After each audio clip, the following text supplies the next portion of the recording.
साडा channel subscribe करो ਅਤੇ नोटिफिकेशन ਦੇ ਲਈ ਬੈਲ ਆਈਕਨ ਜ਼ਰੂਰ ਦਬਾਓ।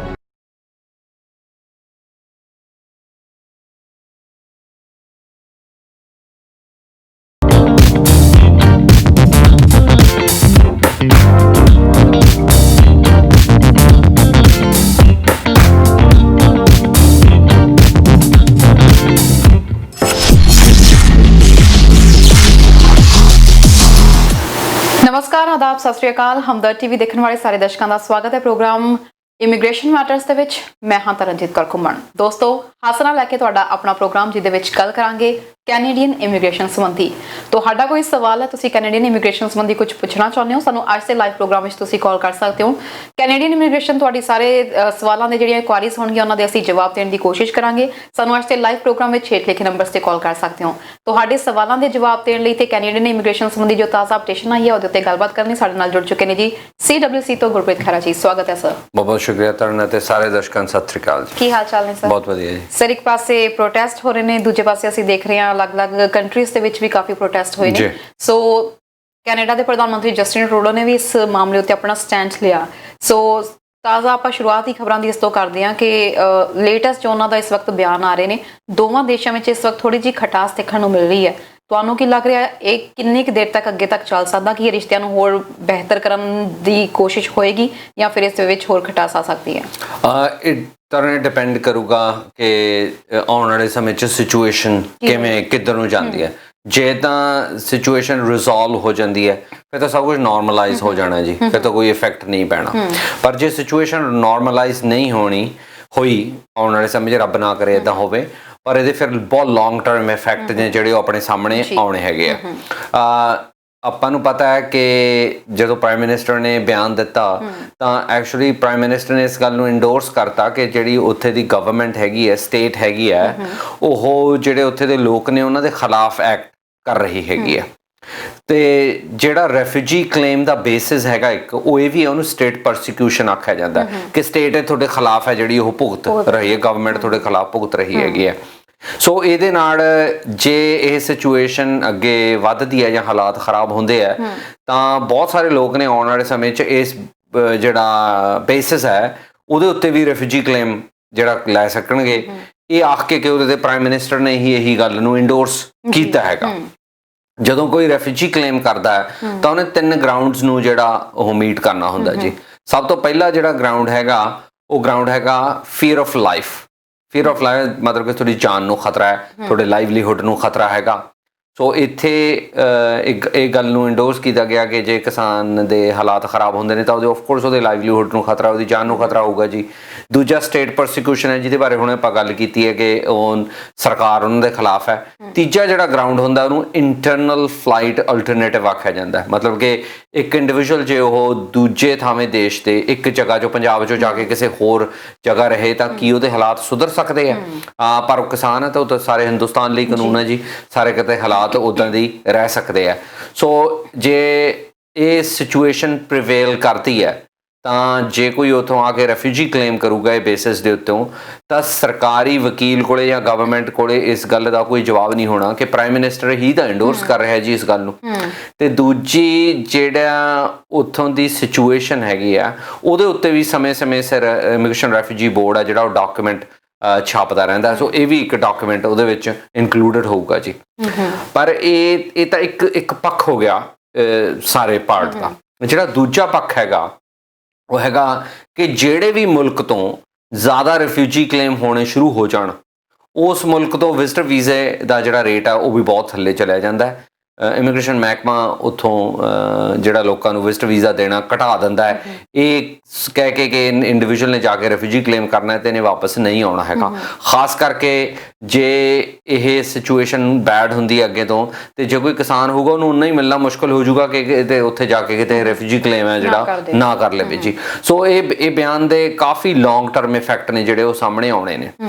ਮੋਸਟ ਇੰਪੋਰਟੈਂਟ ਜਿਹੜੀ ਗੱਲ ਹੈਗੀ ਹੈ ਉਹ ਹੈਗੀ ਹੈ ਜਿਹੜੀ ਫਿਕਰਮੰਦੀ ਦਿਖਾਉਂਦੀ ਹੈ, ਉਹ ਹੈਗੇ ਕਿ ਉੱਥੇ ਇਸ ਵੇਲੇ ਬਹੁਤ ਜ਼ਿਆਦਾ ਜਿਹੜੇ ਯੰਗ ਜਨਰੇਸ਼ਨ ਹੈਗੀ ਆ ਤੇ ਯੰਗ ਜਨਰੇਸ਼ਨ ਹੋਣ ਕਰਕੇ ਉਹ ਯੰਗ ਇੰਡੀਵਿਜੂਅਲਸ ਦਾ ਸ਼ਾਇਦ ਕਦੇ ਕੈਨੇਡਾ ਆਉਣ ਦਾ ਵੀ ਕੋਈ ਸਬਬ ਹੋਵੇ। ਹੁਣ ਜੇ ਉਹਨਾਂ ਦੇ ਖਿਲਾਫ ਕੋਈ ਕ੍ਰਿਮੀਨੈਲਿਟੀ ਮਾਮਲਾ ਦਰਜ ਹੋ ਜਾਂਦਾ ਹੈ ਤਾਂ ਉਹਨਾਂ ਦਾ ਕੈਨੇਡਾ ਆਉਣਾ ਲਗਭਗ ਨਾਮੁਮਕਿਨ ਹੋ ਜਾਣਾ ਜੀ। ਜਿਹੜੀ ਸੈਕਸ਼ਨ 36 ਹੈਗੀ ਹੈ ਉਹ ਇਹ ਕਹਿੰਦੀ ਹੈ ਕਿ ਜਿਹੜਾ ਤੁਸੀਂ ਕੋਈ ਕ੍ਰਾਈਮ ਹੈਗਾ ਉਹ ਕੈਨੇਡਾ ਤੋਂ ਬਾਹਰ ਕਮਿਟ ਕੀਤਾ ਚਾਹੇ ਉਹਦੀ ਕਨਵਿਕਸ਼ਨ ਹੋਈ ਹੈ ਚਾਹੇ ਨਹੀਂ, ਮਤਲਬ ਸਜ਼ਾ ਹੋਈ ਹੈ ਚਾਹੇ ਨਹੀਂ ਹੋਈ, ਤਾਂ ਵੀ ਤੁਸੀਂ ਜਿਹੜਾ ਕੈਨੇਡਾ ਚੋਂ ਇਨਐਡਮਿਸਿਬਲ ਹੋ ਤੇ ਨਾ ਦਾਖਲਾ ਯੋਗ ਹੈਗੇ ਹੋ। ਹੁਣ ਰੱਬ ਨਾ ਕਰੇ ਕਿ ਉੱਥੇ ਕੋਈ ਇੰਡੀਵਿਜੂਅਲ ਹੈ, ਕੋਈ ਯੰਗਸਟਰ ਹੈ ਤੇ ਉਹਦੇ ਖਿਲਾਫ ਇਹੋ ਜਿਹਾ ਕੋਈ ਮੁਕੱਦਮਾ ਉੱਥੇ ਜਿਹੜਾ ਬਣ ਜਾਂਦਾ ਹੈ ਤਾਂ ਉਹਨੂੰ ਜਿਹੜੀ ਪੁਲਿਸ ਕਲੀਅਰੈਂਸ ਹੈ ਉਹਦੇ ਉੱਤੇ ਆਫ ਕੋਰਸ ਲਿਖਿਆ ਹੋਊਗਾ ਕਿ ਇਹਦੇ ਖਿਲਾਫ ਕ੍ਰਿਮੀਨੈਲਿਟੀ ਹੈ ਤੇ ਉਹਦੀ ਇਨਐਡਮਿਸਿਬਿਲਿਟੀ ਹੈ ਜਿਹੜੀ ਉਹਨੂੰ ਨਾ ਦਾਖਲਾ ਯੋਗ ਹੋ ਜੂਗੀ। ਕਿਉਂਕਿ ਜਿਹੜਾ ਰਾਈਟਿੰਗ ਹੈਗਾ, ਦੰਗਾ ਹੈਗਾ ਕਰਨਾ, ਉਹ ਵੀ ਕੈਨੇਡਾ 'ਚ ਜੁਰਮ ਹੈ ਜੀ। ਸੋ ਜਿਹੜੀ ਇਕੁਇਵੈਲੈਂਸੀ ਉਹ ਹੈਗੀ ਹੈ ਕਿ ਉਹ ਕ੍ਰਾਈਮ ਜੇ ਉਹ ਕੈਨੇਡਾ 'ਚ ਕ੍ਰਾਈਮ ਹੈ ਤੇ ਚਾਹੇ ਉਹ ਮੁਲਕ 'ਚੋਂ ਕ੍ਰਾਈਮ ਹੈ ਚਾਹੇ ਨਹੀਂ, ਤਾਂ ਵੀ ਤੁਸੀਂ ਜਿਹੜੀ ਇਨਐਡਮਿਸਿਬਲ ਨਾ ਦਾਖਲਾ ਯੋਗ ਹੋ ਸਕਦੇ ਹੈਗੇ ਹੋ। ਖਾਸ ਕਰਕੇ ਇਹ ਉਹਨਾਂ ਲੋਕਾਂ ਲਈ ਵੀ ਬਹੁਤ ਅੱਗੇ ਜਾ ਕੇ ਡਿਫਿਕਲਟ ਸਿਚੁਏਸ਼ਨ ਬਣ ਜਾਂਦੀ ਹੈ। ਰੱਬ ਨਾ ਕਰੇ ਕਿ ਜੇ ਕੱਲ੍ਹ ਨੂੰ ਕੋਈ ਉਹਨਾਂ 'ਤੇ ਮਾਮਲਾ ਦਰਜ ਹੋ ਜਾਂਦਾ ਤੇ ਉਹਨਾਂ ਨੇ ਕੈਨੇਡਾ ਲਈ ਕੇਸ ਅਪਲਾਈ ਕਰਿਆ ਹੋਇਆ ਤੇ ਫਿਰ ਉਹਨਾਂ ਲਈ ਆਉਣਾ ਜਿਹੜਾ ਉਹ ਬਹੁਤ ਮੁਸ਼ਕਲ ਹੋ ਜਾਊਗਾ। ਇਹ ਜਿਹੜੀ ਗੱਲ ਹੈਗੀ ਹੈ, ਜੇ ਇਹਨੂੰ ਏਜੰਸੀਜ਼ ਨੇ ਜਿਹੜੀਆਂ ਉਹ ਕੈਨੇਡਾ ਦੇ ਖਿਲਾਫ ਵੀ ਵਰਤ ਸਕਦੀਆਂ ਹੈਗੀਆਂ ਨੇ ਜੀ। ਸੋ ਇਹ ਕੱਲਾ ਇਹ ਨਹੀਂ ਕਿ ਜਿਹੜਾ ਬਿਆਨ ਹੈ ਉਹ ਦੋ ਦੇਸ਼ਾਂ 'ਚ ਜਿਹੜੀ ਖਟਾਸ ਪੈਦਾ ਕਰ ਰਿਹਾ ਹੈ, ਉਹ ਆਉਣ ਵਾਲੇ ਇਮੀਗ੍ਰੇਸ਼ਨ ਜਿਹੜੇ ਪ੍ਰਸਪੈਕਟਿਵ ਇਮੀਗ੍ਰੈਂਟਸ ਨੇ ਉਹਨਾਂ ਦੀ ਜ਼ਿੰਦਗੀਆਂ ਦੇ ਉੱਤੇ ਵੀ ਇਹ ਅਸਰ ਹੈ ਜਿਹੜੀ ਗੱਲ ਪਾ ਸਕਦੀ ਹੈਗੀ ਹੈ ਜੀ। ਤੇ ਦੂਜਾ ਜਿਹੜੇ ਇੰਡੀਵਿਜੂਅਲ ਕੋਈ ਫੰਡਿੰਗ ਦੇ ਇਸ਼ੂਜ਼ ਹੈਗੇ ਨੇ, ਜੇ ਇੰਡੀਅਨ ਗਵਰਨਮੈਂਟ ਉਹਨਾਂ ਦੇ ਉੱਤੇ ਕੋਈ ਟੈਰਰ ਫੰਡਿੰਗ ਜਾਂ ਇਹੋ ਜਿਹੇ ਕੋਈ ਕੇਸ ਪਾ ਦਿੰਦਾ ਤਾਂ ਉਹ ਵੀ ਬਹੁਤ ਮੁਸ਼ਕਲ ਸਿਚੁਏਸ਼ਨ 'ਚ ਆ ਸਕਦੇ ਨੇ। ਦਰਸ਼ਕ ਇਹ ਨਾ ਸਮਝਣ ਕਿ ਮੈਂ ਡਿਸਕਰੇਜ ਕਰ ਰਿਹਾ ਜੀ। ਮੇਰਾ ਇਹ ਦੱਸਣ ਦਾ ਜਿਹੜਾ ਮਤਲਬ ਹੈਗਾ ਕਿ ਜਿਹੜੇ ਦੋਵੇਂ ਪੱਖ ਨੇ ਉਹਨਾਂ ਨੂੰ ਸਮਝਣਾ ਬਹੁਤ ਜ਼ਿਆਦਾ ਜ਼ਰੂਰੀ ਹੈਗਾ। ਪ੍ਰੋਟੈਸਟ ਕਰਨਾ ਜਿਹੜਾ ਹੈਗਾ ਉਹ ਆਪਣਾ ਹੱਕ ਹੈ ਜੀ, ਫੰਡਾਮੈਂਟਲ ਰਾਈਟ ਹੈਗਾ, ਪਰ ਉਹ ਪੀਸਫੁਲ ਪ੍ਰੋਟੈਸਟ ਹੈ ਜਿਹੜਾ ਉਹ ਹੋਣਾ ਜ਼ਰੂਰੀ ਹੈਗਾ। ਪਰ ਆਪਾਂ ਨੂੰ ਨਹੀਂ ਪਤਾ ਕਿ ਜਿਹੜਾ ਦੂਜੀ ਧਿਰ ਹੈਗੀ ਹੈ, ਦੂਜਾ ਪੱਖ ਹੈਗਾ, ਉਹਨੇ ਉਹ ਪੀਸਫੁਲ ਪ੍ਰੋਟੈਸਟ ਨੂੰ ਕਿਸ ਐਂਗਲ ਨਾਲ ਦੇਖਣਾ ਹੈਗਾ। ਕਿਉਂਕਿ ਜੇ ਉਹ ਕ੍ਰਿਮੀਨੈਲਿਟੀ ਹੋ ਜਾਂਦੀ ਹੈ ਤਾਂ ਜੇ ਉਹ ਬਰੀ ਹੋ ਜਾਂਦੇ ਆ ਜੀ ਫਿਰ ਉਹਨਾਂ ਤੇ ਕੋਈ ਮਾਮਲਾ ਨਹੀਂ ਆਊਗਾ। ਪਰ ਜੋ ਮੁਕੱਦਮਾ ਹੀ ਬਹੁਤ ਲੰਬਾ ਸਮਾਂ ਚੱਲਦਾ ਰਹਿੰਦਾ ਤੇ ਫਿਰ ਉਹਨਾਂ ਚਿਰ ਉਹਨਾਂ ਲਈ ਉਹ ਮੁਸ਼ਕਲ ਹੈ ਜਿਹੜੀ ਉਹ ਖੜੀ ਹੋ ਸਕਦੀ ਹੈ। ਜੇ ਕਿਸੇ ਨੇ ਵਿਆਹ ਦਾ ਕੇਸ ਵੀ ਅਪਲਾਈ ਕੀਤਾ ਹੋਇਆ ਤੇ ਜੋ ਇਸ ਸਮੇਂ ਦੌਰਾਨ ਵੀ ਉਹਨਾਂ ਤੇ ਕੋਈ ਮੁਕੱਦਮਾ ਬਣ ਜਾਂਦਾ ਉਹਨਾਂ ਲਈ ਵੀ ਇਹ ਮੁਸ਼ਕਲ ਆ ਸਕਦੀ ਹੈ। ਸੋਸ਼ਲ ਮੀਡੀਆ ਤੇ ਜਿਸ ਤਰੀਕੇ ਨਾਲ ਇਹ ਇਸ ਟਾਈਮ ਹੀਟ ਡਿਬੇਟ ਵੀ ਚੱਲ ਰਹੀ ਹੈ ਕਿ ਇਹ ਚੀਜ਼ਾਂ ਵੀ ਪ੍ਰਭਾਵਿਤ ਕਰ ਸਕਦੀਆਂ ਨੇ ਕਿਸੇ ਤਰੀਕੇ ਦੇ ਨਾਲ? ਬਿਲਕੁਲ ਜੀ। ਜੇ ਤੁਸੀਂ ਕੋਈ ਇਹੀ ਜਿਹੀ ਬਿਆਨਬਾਜ਼ੀ ਕਰਦੇ ਆ ਜਿਹੜੀ ਕਿ ਉਹਦੇ ਮੁਲਕ ਦੇ ਖਿਲਾਫ ਹੈ ਜਾਂ ਉਹ ਕੰਟਰੀ ਦੇ ਸਟੇਟ ਦੇ ਖਿਲਾਫ ਹੈ ਤੇ ਜੇ ਉਹਦੇ 'ਚ ਵੀ ਕੋਈ ਮੁਕੱਦਮਾ ਬਣ ਜਾਂਦਾ ਉਹ ਵੀ ਤੁਹਾਡੇ ਲਈ ਮੁਸ਼ਕਲ ਬਣ ਸਕਦਾ ਹੈਗਾ। ਕਿਉਂਕਿ ਕ੍ਰਿਮੀਨਲ ਕੋਡ ਦੀਆਂ ਬਹੁਤ ਜਿਹੜੀਆਂ ਧਾਰਾਵਾਂ ਨੇ ਉਹ ਕੈਨੇਡਾ ਤੇ ਇੰਡੀਆ ਦੀਆਂ ਸਿਮਿਲਰ ਨੇ। ਉਹਦਾ ਰੀਜ਼ਨ ਹੈ ਕਿਉਂਕਿ ਇੰਡੀਆ 'ਚ ਵੀ ਬ੍ਰਿਟਿਸ਼ ਰਾਜ ਰਿਹਾ ਹੈਗਾ ਤੇ ਕੈਨੇਡਾ 'ਚ ਵੀ ਰਿਹਾ ਹੈਗਾ ਤੇ ਦੋਵੇਂ ਮੁਲਕ ਨੇ ਜਿਹੜੇ ਉਹ ਕਾਮਨਵੈਲਥ ਦਾ ਹਿੱਸਾ, ਬ੍ਰਿਟਿਸ਼ ਕਾਮਨਵੈਲਥ ਦਾ ਹਿੱਸਾ ਵੀ ਰਹੇ ਨੇ। ਸੋ ਉਸ ਕਰਕੇ ਜਿਹੜਾ ਓਰੀਜਨ ਹੈਗਾ ਲਾਅ ਦਾ ਉਹਨੂੰ ਮੈਗਨਾ ਕਾਰਟਾ ਕਿਹਾ ਜਾਂਦਾ। ਉਹ ਐਕਚੁਅਲੀ ਇੰਗਲੈਂਡ 'ਚੋਂ ਹੀ ਸ਼ੁਰੂ ਹੋਇਆ ਸੀ। ਸੋ ਜਿੱਥੇ ਜਿੱਥੇ ਅੰਗਰੇਜ਼ ਦਾ ਬ੍ਰਿਟਿਸ਼ ਦਾ ਰਾਜ ਰਿਹਾ ਉੱਥੇ ਉੱਥੇ ਉਸ ਸਮੇਂ ਦੇ ਜਿਹੜੇ ਕਾਨੂੰਨ ਨੇ ਉਹ ਚਲੇ ਆਏ ਨੇ ਜੀ। ਸੋ ਪੀਸਫੁਲ ਪ੍ਰੋਟੈਸਟ ਕਰਨਾ ਜਿਹੜਾ ਉਹ ਬਿਲਕੁਲ ਹੱਕ ਹੈਗਾ ਜੀ। ਪਰ ਜਿਹੜੀ ਦੂਜੀ ਧਿਰ ਹੈਗੀ ਆ, ਕਿਉਂਕਿ ਆਪਾਂ ਪਿਛਲੇ ਸਮੇਂ ਦੇ ਵਿੱਚ ਵੀ ਦੇਖਿਆ ਹੈਗਾ ਕਿ ਬਹੁਤ ਲੋਕਾਂ ਤੇ ਜਿਹੜੇ ਉਹ ਝੂਠੇ ਮੁਕੱਦਮੇ ਵੀ ਪਿਛਲੇ ਸਮੇਂ 'ਚ ਪਾਏ ਗਏ ਨੇ, ਹਾਲੇ ਵੀ ਇਹੋ ਜਿਹੇ ਕੇਸਿਸ ਸਮਝ ਆਉਂਦੇ ਹੈਗੇ ਆ। ਪਰ ਉਹਨੂੰ ਜਿਹੜਾ ਪ੍ਰੂਵ ਕਰਨ ਦਾ ਇਸ਼ੂ ਹੈਗਾ, ਜੇ ਤਾਂ ਤੁਸੀਂ ਕੈਨੇਡਾ ਦੇ ਅੰਦਰ ਹੈਗੇ ਹੋ ਫਿਰ ਤਾਂ ਤੁਹਾਡੇ ਕੋਲੇ ਡਿਫਰੈਂਟ ਤਰੀਕੇ ਦੇ ਹੱਕ ਅਧਿਕਾਰ ਨੇ।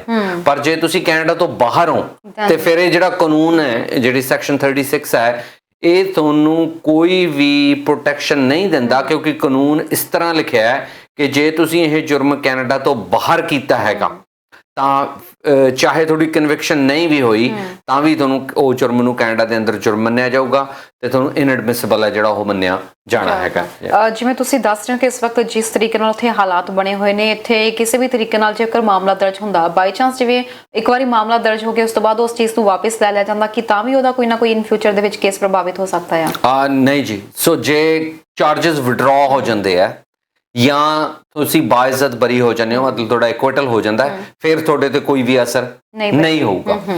ਪਰ ਕਈ ਵਾਰੀ ਕੀ ਹੁੰਦਾ ਹੈਗਾ ਕਿ ਤੁਹਾਡੀ ਜਿਹੜੀ ਤੁਸੀਂ ਬਰੀ ਹੋ ਗਏ ਤਾਂ ਵੀ ਕ੍ਰਿਮੀਨਲ ਇਨਐਡਮਿਸਿਬਿਲਿਟੀ ਹੈ ਜਿਹੜੀ, ਕਈ ਆਫਿਸਰ ਇਹੋ ਜਿਹੇ ਵੀ ਹੈਗੇ ਨੇ ਕਿ ਜਿੱਥੇ ਚਾਹੇ ਤੁਸੀਂ ਬਾਇਜ਼ਤ ਬਰੀ ਵੀ ਹੋ ਗਏ ਪਰ ਤੁਸੀਂ ਐਕਚੁਅਲੀ ਜੇ ਉੱਥੇ ਲਿਖਿਆ ਕਿ ਤੁਸੀਂ ਐਕਟ ਕਮਿਟ ਕੀਤਾ ਸੀ, ਉਹ ਤੁਹਾਨੂੰ ਫਰਦਰ ਇਨਵੈਸਟੀਗੇਟ ਕਰਨਾ ਸ਼ੁਰੂ ਕਰ ਦਿੰਦੇ ਆ। ਇੱਕ ਕੇਸ ਦੇ ਵਿੱਚ ਮੈਂ ਐਗਜ਼ਾਮਪਲ ਤੁਹਾਨੂੰ ਦੇਣਾ ਚਾਹੂੰਗਾ, ਇਹ ਅਪੀਲ ਕੇਸ ਸੀਗਾ ਜਿੱਥੇ ਕਿ ਪੈਰੈਂਟਸ ਦਾ ਕੇਸ ਸੀਗਾ ਤੇ ਉਹ ਇੱਕ ਪੈਰੈਂਟ ਦੇ ਉੱਤੇ ਇਹ ਸੀਗਾ ਕਿ ਉਹਨੇ ਕੋਈ ਜ਼ਮੀਨ ਦੇ ਝਗੜੇ ਤੋਂ ਲੜਾਈ ਕੀਤੀ ਤੇ ਲੜਾਈ ਕਰਨ ਤੋਂ ਬਾਅਦ ਉਹ ਮਾਮਲਾ ਕੋਰਟ 'ਚ ਚਲਿਆ ਗਿਆ। ਜੱਜ ਨੇ ਉਸ ਇੰਡੀਵਿਜੂਅਲ ਨੂੰ ਬਰੀ ਕਰਤਾ ਉਸ ਮਾਮਲੇ 'ਚੋਂ, ਪਰ ਤਾਂ ਵੀ ਵੀਜ਼ਾ ਆਫਿਸਰ ਨੇ ਉਹਨੂੰ ਬੁਲਾਇਆ ਇੰਟਰਵਿਊ ਕਰਨ ਲਈ, ਕਿਉਂਕਿ ਇਹ ਕਾਨੂੰਨ ਕਹਿੰਦਾ ਸੀ ਕਿ ਉਹਨੇ ਐਕਟ ਕਮਿਟ ਕੀਤਾ, ਚਾਹੇ ਉਹਦੀ ਕਨਵਿਕਸ਼ਨ ਹੋਈ ਹੈ ਚਾਹੇ ਨਹੀਂ, ਉਹਨੇ ਐਕਟ ਕਮਿਟ ਕੀਤਾ ਤਾਂ ਵੀ ਉਹਨੂੰ ਕ੍ਰਿਮੀਨਲੀ ਇਨਐਡਮਿਸਿਬਲ ਹੈ ਜਿਹੜਾ ਉਹ ਮੰਨਿਆ। ਉਸ ਕੇਸ ਦੇ ਵਿੱਚੋਂ ਜਿਹੜਾ ਜਦੋਂ ਕੋਰਟ 'ਚ ਮਾਮਲਾ ਗਿਆ ਤਾਂ ਜਿਹੜਾ ਮੇਰਾ ਐਲੀਬਾਈ ਸੀ ਉਹ ਇਹ ਸੀਗਾ ਕਿ ਜੇ ਕੋਰਟ ਨੇ ਹੀ ਉਸ ਬੰਦੇ ਨੂੰ ਬਰੀ ਕਰਤਾ ਤਾਂ ਫਿਰ ਉਹਦੇ ਤੋਂ ਤਾਂ ਕੋਈ ਮੁਕੱਦਮਾ ਹੀ ਨਹੀਂ ਹੈਗਾ। ਤੇ ਇਹਦਾ ਮਤਲਬ ਜਿਹੜੀ ਪੁਲਿਸ ਸਰਟੀਫਿਕੇਟ ਤੁਸੀਂ ਲੈਨੇ ਹੋ, ਹੁਣ ਤੱਕ ਲੱਖਾਂ ਇੰਡੀਵਿਜੂਅਲ ਕੈਨੇਡਾ ਦੇ ਵਿੱਚ ਆਏ ਨੇ ਉਹੀ ਪੁਲਿਸ ਸਰਟੀਫਿਕੇਟ ਲੈ ਕੇ, ਉਹ ਪੁਲਿਸ ਸਰਟੀਫਿਕੇਟ ਕਹਿੰਦੀ ਹੈ ਕਿ ਇਹਦੇ ਉੱਤੇ ਕੋਈ ਮੁਕੱਦਮਾ ਨਹੀਂ ਹੈਗਾ, ਫਿਰ ਤੁਹਾਨੂੰ ਇਹ ਗੱਲ ਸੱਚੀ ਮੰਨਣੀ ਚਾਹੀਦੀ ਹੈ। ਤੇ ਜੱਜ ਨੇ ਵੀ ਉਸ ਚੀਜ਼ ਨੂੰ ਜਿਹੜਾ ਸਹੀ ਮੰਨ ਕੇ ਉਸ ਕੇਸ ਨੂੰ ਅਪਰੂਵ ਕਰਤਾ, ਪਰ ਉਸ ਇੰਡੀਵਿਜੂਅਲ ਦੇ ਉੱਤੇ ਇਹ ਮੁਸ਼ਕਲ ਜਿਹੜੀ ਹੈਗੀ ਕਰੀਬਨ 2 ਸਾਲ ਸਮਾਂ ਚੱਲਦਾ ਰਿਹਾ। ਇੱਕ ਹੋਰ ਕੇਸ ਦੇ ਵਿੱਚੋਂ, ਇਹ 2009-10 ਦੇ ਵਿੱਚੋਂ ਮੈਂ ਕੇਸ ਲੜਿਆ ਸੀਗਾ। ਇੱਕ ਇੰਡੀਵਿਜੂਅਲ ਦੇ ਉੱਤੇ ਉਹ ਵਿਆਹ ਦਾ ਕੇਸ ਸੀ ਜੀ, ਤੇ ਵਿਆਹ ਦੇ ਕੇਸ ਦੇ ਵਿੱਚੋਂ ਉਸ ਇੰਡੀਵਿਜੂਅਲ ਦੀ ਜਿਹੜੀ ਭਰਜਾਈ ਸੀ, ਬ੍ਰਦਰਸ ਵਾਈਫ ਸੀ, ਉਹਨੇ ਸਾਰੇ ਪਰਿਵਾਰ ਦੇ ਉੱਤੇ ਡਾਊਰੀ ਦਾ ਮੁਕੱਦਮਾ ਪਾਤਾ। ਉਹਦੇ ਵਿੱਚ ਉਸ ਇੰਡੀਵਿਜੂਅਲ ਦਾ ਵੀ ਨਾਂ ਸ਼ਾਮਲ ਸੀ ਜਿਹੜੇ ਇੰਡੀਵਿਜੂਅਲ ਨੇ ਕੈਨੇਡਾ ਆਉਣਾ ਸੀ। ਪੁਲਿਸ ਇਨਕੁਆਇਰੀ ਕਰਨ ਤੋਂ ਬਾਅਦ ਉਹ, ਕਿਉਂਕਿ ਉਹ ਇੰਜੀਨੀਅਰਿੰਗ ਕਾਲਜ ਪੜ੍ਹਦਾ ਸੀ ਜਿਹੜਾ ਇੰਜੀਨੀਅਰਿੰਗ ਕਾਲਜ ਘਰ ਤੋਂ 80 ਕਿਲੋਮੀਟਰ ਦੂਰ ਸੀ, ਸੋ ਰੋਜ਼ ਆ ਕੇ ਤਾਂ ਕੁੱਟਮਾਰ ਕਰ ਨਹੀਂ ਸਕਦਾ ਸੀ ਕਿਉਂਕਿ ਹੋਸਟਲ ਦੇ ਵਿੱਚ ਰਹਿੰਦਾ ਸੀ। ਇਸ ਮਾਮਲੇ 'ਚ ਪੁਲਿਸ ਨੇ ਇਨਵੈਸਟੀਗੇਸ਼ਨ ਕਰਕੇ ਪਾਇਆ ਕਿ ਉਹ ਇੰਡੀਵਿਜੂਅਲ ਤਾਂ ਇਹ ਮਾਮਲੇ 'ਚ ਇਨਵੋਲਵਡ ਹੀ ਨਹੀਂ ਹੈਗਾ, ਪਰ ਕਿਉਂਕਿ ਉਹ ਜਿਹੜੀ ਲੇਡੀ ਸੀ, ਉਹ ਲੇਡੀ ਇੰਨੀ ਜ਼ਿਆਦਾ ਫਰਸਟ੍ਰੇਟਡ ਸੀ, ਉਹਨੇ ਇਮੀਗ੍ਰੇਸ਼ਨ ਨੂੰ ਬਾਰ-ਬਾਰ ਚਿੱਠੀਆਂ ਲਿਖਣੀਆਂ ਉਹਦੇ ਖਿਲਾਫ ਸ਼ੁਰੂ ਕਰਤੀਆਂ ਕਿ ਇਹ ਕੈਨੇਡਾ ਨਾ ਚਲਿਆ ਜਾਵੇ ਬੰਦਾ। ਜਦੋਂ ਉਸ ਸਮੇਂ ਉਹ ਤੋਂ ਬਾਅਦ ਉਹਨਾਂ ਨੇ ਇਨਵੈਸਟੀਗੇਸ਼ਨ ਕੀਤਾ, ਇਨਵੈਸਟੀਗੇਸ਼ਨ ਕਰਨ ਤੋਂ ਬਾਅਦ ਉਹ ਪੁਲਿਸ ਸਟੇਸ਼ਨ ਤੱਕ ਪਤਾ ਕਰਨ ਆਏ ਇਮੀਗ੍ਰੇਸ਼ਨ ਮਹਿਕਮੇ ਵਾਲੇ ਵੀ ਇਹ ਮਾਮਲੇ 'ਚ ਕੀ ਹੋਇਆ ਸੀਗਾ, ਤਾਂ ਵੀ ਉਹ ਇਨਵੈਸਟੀਗੇਸ਼ਨ ਕਰਨ ਤੋਂ ਵੀ ਉਹਦਾ ਕੇਸ ਬਾਅਦ ਚੋਂ ਰਿਫਿਊਜ਼ ਕਰਤਾ। ਉਹ ਕੋਰਟ 'ਚ ਕੇਸ ਗਿਆ, ਕੋਰਟ 'ਚ ਕੇਸ ਜਾਣ ਤੋਂ ਬਾਅਦ ਉਹੀ ਫੈਕਟਰਸ ਉੱਥੇ ਸਾਹਮਣੇ ਜਿਹੜੇ ਲਿਆਂਦੇ ਗਏ, ਸਾਹਮਣੇ ਲਿਆਉਣ ਤੋਂ ਬਾਅਦ ਉਹੀ ਪੱਖ ਪੇਸ਼ ਕੀਤਾ ਗਿਆ ਕਿ ਉਹ ਤਾਂ ਪੜ੍ਹਦਾ ਹੀ ਨਹੀਂ ਸੀਗਾ, ਉਹ ਪੜ੍ਹਦਾ ਸੀ ਕਿਉਂਕਿ ਉਹ ਘਰੇ ਨਹੀਂ ਆ ਸਕਦਾ ਸੀਗਾ। ਹੁਣ ਉਸ ਕੇਸ ਦੇ ਵਿੱਚੋਂ ਸੇਮ ਇਹੀ ਫੈਕਟਰ ਹੈ ਕਿ ਜੇ ਪੁਲਿਸ ਰਿਪੋਰਟ ਇਹ ਕਹਿੰਦੀ ਹੈ ਕਿ ਇੰਡੀਵਿਜੂਅਲ ਦੇ ਖਿਲਾਫ ਕੋਈ ਮਾਮਲਾ ਨਹੀਂ, ਹੁਣ ਤੱਕ ਲੱਖਾਂ ਇੰਡੀਵਿਜੂਅਲ ਤੋਂ ਤੁਸੀਂ ਉਹੀ ਸੇਮ ਪੰਜਾਬ ਪੁਲਿਸ ਦੀ ਰਿਪੋਰਟ ਲੈ ਕੇ ਉਹਨਾਂ ਨੂੰ ਇੱਥੇ ਬੁਲਾਇਆ, ਸੋ ਇਸ ਨੂੰ ਕਿਉਂ ਨਹੀਂ ਮੰਨ ਰਹੇ, ਤਾਂ ਵੀ ਜੱਜ ਨੇ ਉਹਦਾ ਕੇਸ ਹੈ ਜਿਹੜਾ ਮਨਜ਼ੂਰ ਕਰਤਾ। ਪਰ ਪ੍ਰੋਬਲਮ ਸਿਚੁਏਸ਼ਨ ਉੱਥੇ ਬਣਦੀ ਹੈ ਜਿੱਥੇ ਕਿ ਲੰਬਾ ਸਮਾਂ ਜਿਹੜਾ ਉਸ ਇੰਡੀਵਿਜੂਅਲ ਨੂੰ ਅਦਾਲਤ ਦੀ ਕਾਰਵਾਈ ਦੇ ਵਿੱਚੋਂ ਲੰਘਣਾ ਪੈਂਦਾ ਹੈਗਾ। ਸੋ ਜਿਹੜਾ ਕਿਉਂਕਿ ਇਹ ਕਾਨੂੰਨ ਹੈ ਜਿਹੜਾ ਇਹ ਐਕਚੁਅਲੀ ਵਿਦੇਸ਼ੀਆਂ ਦੇ ਖਿਲਾਫ ਲਿਖਿਆ ਹੈਗਾ, ਐਕਚੁਅਲੀ ਲਿਖਿਆ ਤਰ੍ਹਾਂ ਜਿਹੜਾ ਇਹ ਲੋਕਾਂ ਦੀ ਪ੍ਰੋਟੈਕਸ਼ਨ ਲਈ ਲਿਖਿਆ ਹੈਗਾ, ਕਿਉਂਕਿ ਕਈ ਜਿਹੜੀਆਂ ਕੈਨੇਡਾ ਦੇ ਵਿੱਚ ਉਹ ਜੁਰਮ ਹੈਗੇ ਨੇ ਪਰ ਉਹ ਕੈਨੇਡਾ ਤੋਂ ਬਾਹਰ ਉਹ ਜੁਰਮ ਨਹੀਂ ਹੈਗੇ। ਇੱਕ ਇਹਨਾਂ 'ਚ ਸਭ ਤੋਂ ਇੰਪੋਰਟੈਂਟ ਚੀਜ਼ ਹੈਗੀ ਹੈ, ਜੇ ਆਪਾਂ ਮਿਡਲ ਈਸਟ ਤੇ ਕੰਟਰੀਜ਼ ਦੀ ਗੱਲ ਕਰੀਏ, ਉੱਥੇ ਜੇ ਕਿਸੇ ਦਾ ਕਤਲ ਹੋ ਜੇ ਤਾਂ ਬਲੱਡ ਮਨੀ ਲੈ ਕੇ ਦੂਜਾ ਫੈਮਿਲੀ ਉਹਨੂੰ ਜਿਹੜਾ ਬਰੀ ਕਰ ਦਿੰਦੇ ਆ ਜੀ। ਪਰ ਕੈਨੇਡਾ ਦੇ ਵਿੱਚ ਉਹ ਮਰਡਰ ਹੈ ਜਿਹੜਾ ਉਹ ਕ੍ਰਿਮੀਨਲ ਆਫੈਂਸ ਹੈਗਾ, ਕ੍ਰਿਮੀਨਲ ਕੋਡ ਦੇ ਥੱਲੇ ਆਉਂਦਾ ਹੈਗਾ। ਸੋ ਜੇ ਇਹ ਕਾਨੂੰਨ ਲਿਖਣ ਦਾ ਮਤਲਬ ਇਹ ਸੀ ਕਿ ਜੇ ਉਹ ਬਰੀ ਹੋ ਜੇ ਬੰਦਾ ਪਰ ਐਕਚੁਅਲੀ ਤਾਂ ਉਹਨੇ ਕਮਿਟ ਕੀਤਾ ਹੋਇਆ ਨਾ, ਤੇ ਫਿਰ ਕੈਨੇਡਾ ਉਹਨੂੰ ਨਾ ਆਉਣ ਦਿੱਤਾ ਜਾਵੇ। ਪਰ ਇਹਦੇ ਦਾਇਰੇ ਦੇ ਥੱਲੇ ਹੋਰ ਵੀ ਲੋਕ ਬਹੁਤ ਆ ਜਾਂਦੇ ਹੈਗੇ ਜੀ। ਸੋ ਜਿਹੜਾ ਜੇ ਕੋਈ ਵੀ ਕਿਸੇ ਦੇ ਇਹ ਕ੍ਰਿਮੀਨੈਲਿਟੀ ਦਾ ਮਾਮਲਾ ਦਰਜ ਹੋ ਜਾਂਦਾ ਤਾਂ ਉਹਦੇ ਲਈ ਮੁਸ਼ਕਲ ਹੈ ਜਿਹੜੀ ਉਹ ਖੜੀ ਹੋ ਸਕਦੀ ਹੈ, ਪਰ ਉਹਨਾਂ ਦੇ ਕਾਨੂੰਨ 'ਚ ਬਹੁਤ ਵੱਡੇ ਹੱਕ ਹੈਗੇ ਨੇ ਜਿਨ੍ਹਾਂ ਦੀ ਉਹ ਵਰਤੋਂ ਕਰ ਸਕਦੇ ਸਰ ਜਿਹੜੇ ਤਾਜ਼ਾ ਹਾਲਾਤ ਨੇ, ਕੀ ਇਹਨਾਂ ਦਾ ਹਵਾਲਾ ਦੇ ਕੇ ਕਿਸੇ ਨੂੰ ਬੁਲਾਇਆ ਜਾ ਸਕਦਾ ਕਿ ਜਿਵੇਂ ਇਸ ਵਕਤ ਕਿਸੇ ਦੇ ਪੇਰੈਂਟਸ, ਕੋਈ ਸਿੰਗਲ ਪੇਰੈਂਟ ਪਿੱਛੇ ਆ ਜਾਂ ਕੋਈ ਇਕੱਲੇ ਨੇ ਇਸ ਵਕਤ ਕੇ ਪਿੱਛੇ ਹਾਲਾਤ ਸਹੀ ਨਹੀਂ ਹੈਗੇ, ਸਾਨੂੰ ਆਪਣੇ ਪਰਿਵਾਰਕ ਮੈਂਬਰਾਂ ਦੀ ਚਿੰਤਾ ਹੈ ਤੇ ਅਸੀਂ ਉਹਨਾਂ ਨੂੰ ਕੁਝ ਸਮੇਂ ਲਈ ਜੇ ਵਿਜ਼ਟਰ ਵੀਜ਼ਾ ਲੱਗੇ ਹੋਣ ਜਾਂ ਕੁਛ ਹੈ ਵੀ ਉਹਨਾਂ ਨੂੰ ਬੁਲਾ ਸਕਦੇ ਹਾਂ ਕਿ ਨਹੀਂ? ਤਰਨ ਜਿਹੜੇ ਪੈਰੈਂਟਸ ਨੇ ਉਹ ਤਾਂ ਵੈਸੇ ਹੀ ਟਰੈਵਲ ਐਗਜ਼ੈਂਪਸ਼ਨ ਤੋਂ ਬਾਹਰ ਹੈਗੇ ਨੇ, ਉਹ ਰਿਸਟ੍ਰਿਕਸ਼ਨ ਨਹੀਂ ਲਾਗੂ ਹੁੰਦੀ ਉਹਨਾਂ, ਚਾਹੇ ਪੈਰੈਂਟਸ ਨੇ, ਚਾਹੇ ਉਹ ਤੁਹਾਡੇ ਗ੍ਰੈਂਡ ਪੈਰੈਂਟਸ ਨੇ, ਚਾਹੇ ਚਿਲਡਰਨ ਨੇ, ਹਸਬੈਂਡ ਵਾਈਫ ਹੈ, ਚਾਹੇ ਬੱਚੇ ਹੈਗੇ ਨੇ ਜੀ, ਉਹ ਸਾਰੇ ਟਰੈਵਲ ਐਗਜ਼ੈਂਪਸ਼ਨ ਥੱਲੇ ਆਉਂਦੇ ਨੇ। ਸੋ ਉਹਨਾਂ ਤੇ ਤਾਂ ਇਹ ਗੱਲ ਜਿਹੜੀ ਲਾਗੂ ਨਹੀਂ ਹੁੰਦੀ ਹੈਗੀ ਹੈ। ਇਹਦੇ ਨਾਲ ਜਿਵੇਂ ਆਪਾਂ ਪਿਛਲੇ ਪ੍ਰੋਗਰਾਮ 'ਚ ਵੀ ਗੱਲ ਕੀਤੀ ਸੀ ਕਿ ਹੁਣ ਤਾਂ ਇਹ ਵੀ ਖੁੱਲ੍ਹ ਦੇ ਦਿੱਤੀ ਗਈ ਹੈ ਕਿ ਜਿਹੜੇ ਵਿਆਹ ਦੇ ਕੇਸ ਲੱਗੇ ਹੋਏ ਆ ਤੇ ਜੇ ਉਹ ਚਾਹੁੰਦੇ ਆ ਕਿ ਉਹ ਵਿਜ਼ਟਰ ਵੀਜ਼ਾ ਅਪਲਾਈ ਕਰ ਲੈਣ ਤੇ ਹਸਬੈਂਡ ਜਾਂ ਵਾਈਫ ਉਹਨਾਂ ਦੇ ਉਹਨਾਂ ਚਿਰ ਇੱਥੇ ਆ ਜਾਣ ਜਦ ਤੱਕ ਉਹ ਕੇਸ ਡਿਸਾਈਡ ਨਹੀਂ ਕੀਤਾ ਜਾਂਦਾ, ਸਰਕਾਰ ਨੇ ਉਹ ਵੀ ਖੁੱਲ੍ਹ ਹੈ ਜਿਹੜੀ ਉਹ ਦਿੱਤੀ ਗਈ ਹੈ। ਉਹ ਪ੍ਰੋਗਰਾਮ ਤੋਂ ਬਾਅਦ ਮੈਨੂੰ ਬਹੁਤ ਸਾਰੀਆਂ ਕਾਲਸ ਨੇ ਜਿਹੜੀਆਂ ਲੋਕਾਂ ਨੇ ਪਤਾ ਕਰਨ ਲਈ ਆਈਆਂ, ਪਰ ਮੈਂ ਉਹ 'ਚ ਦੱਸਣਾ ਚਾਹੁੰਦਾ ਉਹ ਉਹੀ ਲੋਕ ਅਪਲਾਈ ਕਰਨ ਜਿਹੜੇ ਉਹ ਕ੍ਰਾਈਟੇਰੀਆ ਮੀਟ ਕਰਦੇ ਆ। ਸੋ ਜੇ ਉਹ ਕ੍ਰਾਈਟੇਰੀਆ ਨਹੀਂ ਮੀਟ ਕਰਦੇ ਤਾਂ ਉਹ ਬਿਲਕੁਲ ਅਪਲਾਈ ਨਾ ਕਰਨ ਜੀ। ਸੋ ਪਹਿਲਾ ਕ੍ਰਾਈਟੇਰੀਆ ਹੈਗਾ ਕਿ ਤੁਹਾਡੀ ਜਿਹੜੀ ਸਪਾਂਸਰਸ਼ਿਪ ਹੈਗੀ ਆ ਉਹ ਅਪਰੂਵ ਹੋਣੀ ਚਾਹੀਦੀ ਹੈਗੀ ਹੈ। ਜੇ ਤੁਹਾਡੀ ਸਪਾਂਸਰਸ਼ਿਪ ਮਨਜ਼ੂਰ ਨਹੀਂ ਹੋਏ ਹਾਲੇ ਤੱਕ, ਤੁਸੀਂ ਐਲੀਜੀਬਲ ਸਪਾਂਸਰ ਨਹੀਂ ਹੈਗੀ, ਫਿਰ ਤੁਹਾਨੂੰ ਉਹ ਕੇਸ ਨਹੀਂ ਕਰਨਾ ਚਾਹੀਦਾ। ਦੂਜਾ ਹੈਗਾ ਕਿ ਅਪਰੂਵਲ ਇਨ ਪ੍ਰਿੰਸੀਪਲ ਵੀ ਹੋਣਾ ਚਾਹੀਦਾ, ਮਤਲਬ ਕਿ ਇੰਟਰਵਿਊ ਦੀ ਜ਼ਰੂਰਤ ਨਹੀਂ ਹੈਗੀ ਹੈ। ਸੋ ਜੇ ਇੰਟਰਵਿਊ ਦੀ ਜ਼ਰੂਰਤ ਹੈਗੀ ਹੈ ਤਾਂ ਵੀ ਤੁਹਾਡਾ ਕੇਸ ਹੈ ਜਿਹੜਾ ਉਹ ਮਨਜ਼ੂਰ ਹੋਊਗਾ। ਸੋ ਸਭ ਤੋਂ ਪਹਿਲਾਂ ਤਾਂ ਇਹ ਐਨਾਲਾਈਜ਼ ਕਰਨਾ ਚਾਹੀਦਾ ਕਿ ਆਪਾਂ ਉਹ ਕੇਸ ਲਾਉਣ ਦੀ ਕਾਬਲੀਅਤ ਵੀ ਰੱਖਦੇ ਹਾਂ ਕਿ ਨਹੀਂ ਰੱਖਦੇ। ਹਾਂਜੀ, ਹਰ ਕਿਸੇ ਦੀ ਇਹ ਐਸਪੀਰੇਸ਼ਨ ਹੋਊਗੀ, ਐਕਸਪੈਕਟੇਸ਼ਨ ਹੋਊਗੀ ਕਿ ਉਹਦਾ ਜਿਹੜਾ ਸਪਾਊਸ ਆ ਉਹ ਛੇਤੀ ਤੋਂ ਛੇਤੀ ਕੈਨੇਡਾ ਪਹੁੰਚ ਜੇ, ਉਹਦੇ ਨਾਲ ਸਮਾਂ ਗੁਜ਼ਾਰੇ। ਪਰ ਜਿਹੜਾ ਕ੍ਰਾਈਟੇਰੀਆ ਉਹ ਬਹੁਤ ਸਟ੍ਰਿੰਜੈਂਟ ਹੈਗਾ। ਹਾਂ, ਉਹਨਾਂ ਲੋਕਾਂ ਲਈ ਜ਼ਰੂਰ ਫਾਇਦਾ ਹੋਇਆ ਹੈਗਾ ਜਿਹੜੇ ਕ੍ਰਾਈਟੇਰੀਆ ਮੀਟ ਕਰਦੇ ਨੇ। ਤੇ ਜਿਹੜੇ ਰਹਿੰਦੇ ਦੋ ਕ੍ਰਾਈਟੇਰੀਆ ਨੇ, ਇੱਕ ਤਾਂ ਤੁਹਾਡੇ ਉਹ ਟਾਈਜ਼ ਹੋਣੇ ਚਾਹੀਦੇ ਨੇ ਉਹ ਮੁਲਕ ਦੇ ਨਾਲ ਤੇ ਜਿੱਥੋਂ ਤੁਸੀਂ ਆ ਰਹੇ ਹੋ, ਤੇ ਦੂਜੇ ਤੁਹਾਡੇ ਕੋਲ ਇੱਕ ਸਿਗਨੀਫੀਕੈਂਟ ਪਲਾਨ ਹੋਣਾ ਚਾਹੀਦਾ ਹੈ ਕਿ ਕੱਲ੍ਹ ਨੂੰ ਜੇ ਤੁਹਾਡਾ ਵਿਆਹ ਦਾ ਕੇਸ ਰਿਫਿਊਜ਼ ਹੋ ਜਾਂਦਾ ਹੈ ਤਾਂ ਫਿਰ ਤੁਸੀਂ ਵਾਪਸ ਕਿਵੇਂ ਜਾਣਾ ਹੈਗਾ। ਜੇ ਚਾਰੇ ਕ੍ਰਾਈਟੇਰੀਆ ਕੋਈ ਇੰਡੀਵਿਜੂਅਲ ਮੀਟ ਕਰਦਾ ਤਾਂ ਉਹਨੂੰ ਹੀ ਇਹ ਕੇਸ ਲਾਉਣਾ ਚਾਹੀਦਾ ਹੈ ਜਿਹੜਾ ਡਿਊਲ ਇੰਟੈਂਟ ਹੈਗਾ, ਜਿੱਥੇ ਤੁਸੀਂ ਵਿਆਹ ਦਾ ਕੇਸ ਅਪਲਾਈ ਕੀਤਾ ਤੇ ਤੁਸੀਂ ਵੇਟ ਕਰ ਰਹੇ ਹੋ ਕਿ ਤੁਹਾਡਾ ਹਸਬੈਂਡ ਵਾਈਫ ਇੱਥੇ ਆਵੇ। ਜੇ ਇਹ ਕ੍ਰਾਈਟੇਰੀਆ ਮੀਟ ਕਰਦੇ ਹੋ ਸਿਰਫ ਤਾਂ ਹੀ ਤੁਸੀਂ ਆਪਦਾ ਕੇਸ ਅਪਲਾਈ ਕਰੋ। ਇਹ ਕ੍ਰਾਈਟੇਰੀਆ ਥੱਲੇ ਜੇ ਤੁਸੀਂ ਨਹੀਂ ਮੀਟ ਕਰਦੇ ਤਾਂ ਤੁਹਾਨੂੰ ਕੋਈ ਫਾਇਦਾ ਨਹੀਂ ਹੋਊਗਾ। ਸਰ, ਇੱਕ ਅਡਾਪਸ਼ਨ ਕੇਸਿਸ ਨੂੰ ਲੈ ਕੇ ਵੀ ਬਹੁਤ ਕੁਐਸਚਨਸ ਆਉਂਦੇ ਨੇ ਕਿ ਪੀਆਰ ਜਾਂ ਫਿਰ ਸਿਟੀਜ਼ਨ ਲਈ ਕੀ ਅਲੱਗ-ਅਲੱਗ ਕਾਨੂੰਨ ਨੇ ਅਡਾਪਸ਼ਨ ਦੇ ਲਈ ਜੇ ਕਿਸੇ ਬਾਹਰੋਂ ਬੱਚੇ ਨੂੰ ਅਡਾਪਟ ਕਰਨਾ ਹੋਵੇ? ਇੱਕੋ ਹੀ ਫਰਕ ਹੈ ਦੋਨਾਂ। ਉਹ ਫਰਕ ਹੈਗਾ ਕਿ ਜੇ ਸਿਟੀਜ਼ਨ ਅਡਾਪਟ ਕਰਦਾ ਹੈ, ਕੈਨੇਡੀਅਨ ਸਿਟੀਜ਼ਨ, ਤਾਂ ਉਸ ਇੰਡੀਵਿਜੂਅਲ ਜਿਹੜੇ ਬੱਚੇ ਨੂੰ ਤੁਸੀਂ ਅਡਾਪਟ ਕਰਦੇ ਹੋ ਉਹਦੀ ਸਿੱਧੀ ਸਿਟੀਜ਼ਨਸ਼ਿਪ ਹੀ ਹੋ ਜਾਂਦੀ ਹੈ। ਤੇ ਜੇ ਕੋਈ ਪਰਮਾਨੈਂਟ ਰੈਜ਼ੀਡੈਂਟ ਅਡਾਪਟ ਕਰਦਾ ਹੈ ਫਿਰ ਪਹਿਲਾਂ ਉਹਨੂੰ ਸਪਾਂਸਰਸ਼ਿਪ ਕਰਨੀ ਪੈਂਦੀ ਹੈ, ਫਿਰ ਬੱਚਾ ਕੈਨੇਡਾ ਆਉਂਦਾ, ਫਿਰ ਸਮਾਂ ਗੁਜ਼ਾਰ ਕੇ ਉਹਦੀ ਫਿਰ ਸਿਟੀਜ਼ਨਸ਼ਿਪ ਹੁੰਦੀ ਹੈ। ਸਿਰਫ ਇਹ ਡਿਫਰੈਂਸ ਹੈਗਾ ਦੋਵੇਂ ਕੇਸਿਸ ਦੇ ਵਿੱਚੋਂ। ਪਰ ਜਿਹੜਾ ਕ੍ਰਾਈਟੇਰੀਆ ਹੈਗਾ ਉਹ ਬਹੁਤ ਹੀਡੀਅਸ ਹੈਗਾ, ਮੈਂ ਕਹੂੰਗਾ। ਅਡਾਪਸ਼ਨ, ਇੰਟਰਨੈਸ਼ਨਲ ਅਡਾਪਸ਼ਨ ਕਰਨਾ, ਖਾਸ ਕਰਕੇ ਜੇ ਉਹ ਅਡਾਪਸ਼ਨ ਇੰਡੀਆ ਤੋਂ ਹੋ ਰਹੀ ਹੈ। ਸਭ ਤੋਂ ਪਹਿਲਾਂ ਤਾਂ ਜਿਹੜਾ ਕਾਨੂੰਨ ਇਹ ਕਹਿੰਦਾ ਹੈ ਕਿ ਉਹ ਅਡਾਪਸ਼ਨ ਕੈਨੇਡਾ 'ਚ ਵੀ ਵੈਲਿਡ ਹੋਣੀ ਚਾਹੀਦੀ ਹੈ ਤੇ ਉਹ ਅਡਾਪਸ਼ਨ ਇੰਡੀਆ ਜਿੱਥੋਂ ਬੱਚੇ ਦਾ ਅਡਾਪਸ਼ਨ ਹੋਇਆ ਉਹ ਮੁਲਕ 'ਚ ਵੀ ਵੈਲਿਡ ਹੋਣੀ ਚਾਹੀਦੀ ਹੈ। ਇਹ ਦੋਵੇਂ ਥਾਵੇਂ ਵੈਲਿਡ ਅਡਾਪਸ਼ਨ ਹੋਣਾ। ਬਾਰੇ ਗੱਲ ਕਰਾਂਗੇ, ਇੱਕ ਦਰਸ਼ਕ ਜੁੜ ਕੇ ਨੇ। ਹੈਲੋ, ਸਤਿ ਸ਼੍ਰੀ ਅਕਾਲ ਜੀ। ਸਤਿ ਸ਼੍ਰੀ ਅਕਾਲ ਜੀ, ਸਵਾਗਤ ਹੈ ਪ੍ਰੋਗਰਾਮ ਚੱਲਦਾ ਤਾਂ ਹੋ ਜੀ। ਮੈਂ ਇੱਕ ਕੁਐਸਚਨ ਪੁੱਛਣਾ ਸੀਗਾ ਜੀ ਇਹਨਾਂ ਤੋਂ। ਜੀ ਦੱਸੋ ਜੀ। ਵੀ ਜਿਹੜਾ ਨਾ ਆਪਣੇ ਯੂਰਪ ਸਿਟੀਜ਼ਨਾਂ ਨੂੰ, ਵਿਜ਼ਟਰ ਆਇਆਂ ਨੂੰ ਵਰਕ ਪਰਮਿਟ ਓਪਨ ਦਾ ਜਿਹੜੇ ਉਹ ਟੂਲ ਨੇ ਵੀ ਉਹ ਕਦੋਂ ਨਿਕਲਣੇ ਨੇ, ਵੀ ਕਦੋਂ ਸ਼ੁਰੂ ਕਰਨੇ ਨੇ, ਉਹਨਾਂ ਬਾਰੇ ਪਤਾ ਤੁਸੀਂ? ਆਪਾਂ ਟੀਵੀ ਸਕਰੀਨ ਤੇ ਆਨਸਰ ਤੁਸੀਂ ਟੀਵੀ ਸਕਰੀਨ ਤੇ ਆਨਸਰ ਜੀ ਤੁਸੀਂ ਟੀਵੀ ਸਕਰੀਨ ਤੇ ਆਨਸਰ ਸੁਣ ਸਕਦੇ ਹੋ ਜੀ। ਕਾਲ ਕਰਨ ਲਈ ਤੁਹਾਡਾ ਬਹੁਤ ਬਹੁਤ ਸ਼ੁਕਰੀਆ ਸਰ। ਜੇ ਇਹਨਾਂ ਦੀ ਆਪਾਂ ਓਵਰਆਲ ਲੈ ਕੇ ਚੱਲੀਏ, ਜਿਹੜੇ ਇਸ ਵਕਤ ਯੂਰਪੀਅਨ ਹੈਗੇ ਨੇ ਸਿਟੀਜ਼ਨ ਨੇ, ਉਹਨਾਂ ਦਾ ਕਿਵੇਂ ਆਪਾਂ ਕਰ ਸਕਦੇ ਹਾਂ ਕੇਸਿਸ ਦਾ ਜੇ ਵਰਕ ਪਰਮਿਟ ਲਈ? ਹਾਂਜੀ, ਸੋ ਇਹਨਾਂ ਦਾ ਐਕਚੁਅਲੀ ਸਵਾਲ ਹੈ ਜਿਹੜਾ ਹੌਲੀਡੇ ਵਰਕ ਵੀਜ਼ਾ ਦੇ ਉੱਤੇ ਹੈ ਜੀ। ਜਿਹੜੇ ਆਪਣੇ ਬਹੁਤ ਦੇਸ਼ਾਂ ਨਾਲ ਸਮਝੌਤੇ ਹੈਗੇ ਨੇ ਕਿ ਜਿੱਥੇ ਦੇ ਜਿਹੜੇ ਸਿਟੀਜ਼ਨ ਹੈਗੇ ਨੇ ਉਹਨਾਂ ਨੂੰ ਸਰਟਨ ਟਾਈਮ ਲਈ ਜਿਹੜਾ ਵੀਜ਼ਾ ਦਿੱਤਾ ਜਾਂਦਾ, ਜਿਸ 'ਚ ਅੱਧਾ ਟਾਈਮ ਉਹ ਹੌਲੀਡੇ ਕਰ ਸਕਦੇ ਨੇ, ਅੱਧਾ ਟਾਈਮ ਉਹ ਵਰਕ ਕਰ ਸਕਦੇ ਨੇ। ਸੋ ਯੂਰਪ ਦੇ ਬਹੁਤ ਸਾਰੇ ਮੁਲਕਾਂ ਦੇ ਨਾਲ ਹੈ, ਆਸਟ੍ਰੇਲੀਆ ਦੇ ਨਾਲ ਹੈ, ਨਿਊਜ਼ੀਲੈਂਡ ਦੇ ਨਾਲ ਇਹ ਕੈਨੇਡਾ ਦਾ ਸਮਝੌਤਾ ਹੈਗਾ। ਪੈਂਡੇਮਿਕ ਕਰਕੇ ਹਾਲੇ ਫਿਲਹਾਲ ਉਹਨਾਂ ਦੇ ਉੱਤੇ ਰੋਕ ਹੈਗੀ ਹੈ ਜੀ।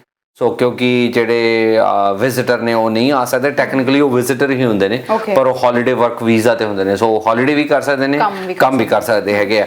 ਸੋ ਕਿਉਂਕਿ ਵਿਜ਼ਿਟਰ ਦੇ ਉੱਤੇ ਜਿਹੜੀ ਰੋਕ ਹੈਗੀ ਉਹ 21 ਜਨਵਰੀ ਤੱਕ ਹੈ, ਸੋ ਉਦੋਂ ਤੱਕ ਤਾਂ ਹਾਲੇ ਕੋਈ ਆਸ ਨਹੀਂ ਹੋਊਗੀ। ਹਾਂ, ਉਹ ਤੋਂ ਬਾਅਦ ਜੇ ਫਿਰ ਐਕਸਟੈਂਡ ਕਰ ਦਿੱਤਾ ਜਾਂਦਾ ਹੈ, ਸੋ ਹਾਲੇ ਦਾ ਕੋਈ ਟਾਈਮ ਨਹੀਂ ਹੈਗਾ ਜਦੋਂ ਤੱਕ ਉਹ ਹੌਲੀਡੇ ਵਰਕ ਵੀਜ਼ਾ ਸ਼ੁਰੂ ਹੋਊਗਾ ਜੀ। ਆਪਾਂ ਅਡਾਪਸ਼ਨ ਦੇ ਬਾਰੇ ਗੱਲ ਕਰ ਰਹੇ ਸੀ ਜੀ। ਸੋ ਸਭ ਤੋਂ ਪਹਿਲਾਂ ਤਾਂ ਜਿਵੇਂ ਆਪਾਂ ਗੱਲ ਕਰ ਰਹੇ ਸੀ ਕਿ ਉਹ ਇੱਥੇ ਵੀ ਵੈਲਿਡ ਹੋਣੀ ਚਾਹੀਦੀ ਹੈ, ਇੰਡੀਆ 'ਚ ਵੀ ਵੈਲਿਡ ਹੋਣੀ ਚਾਹੀਦੀ ਹੈ।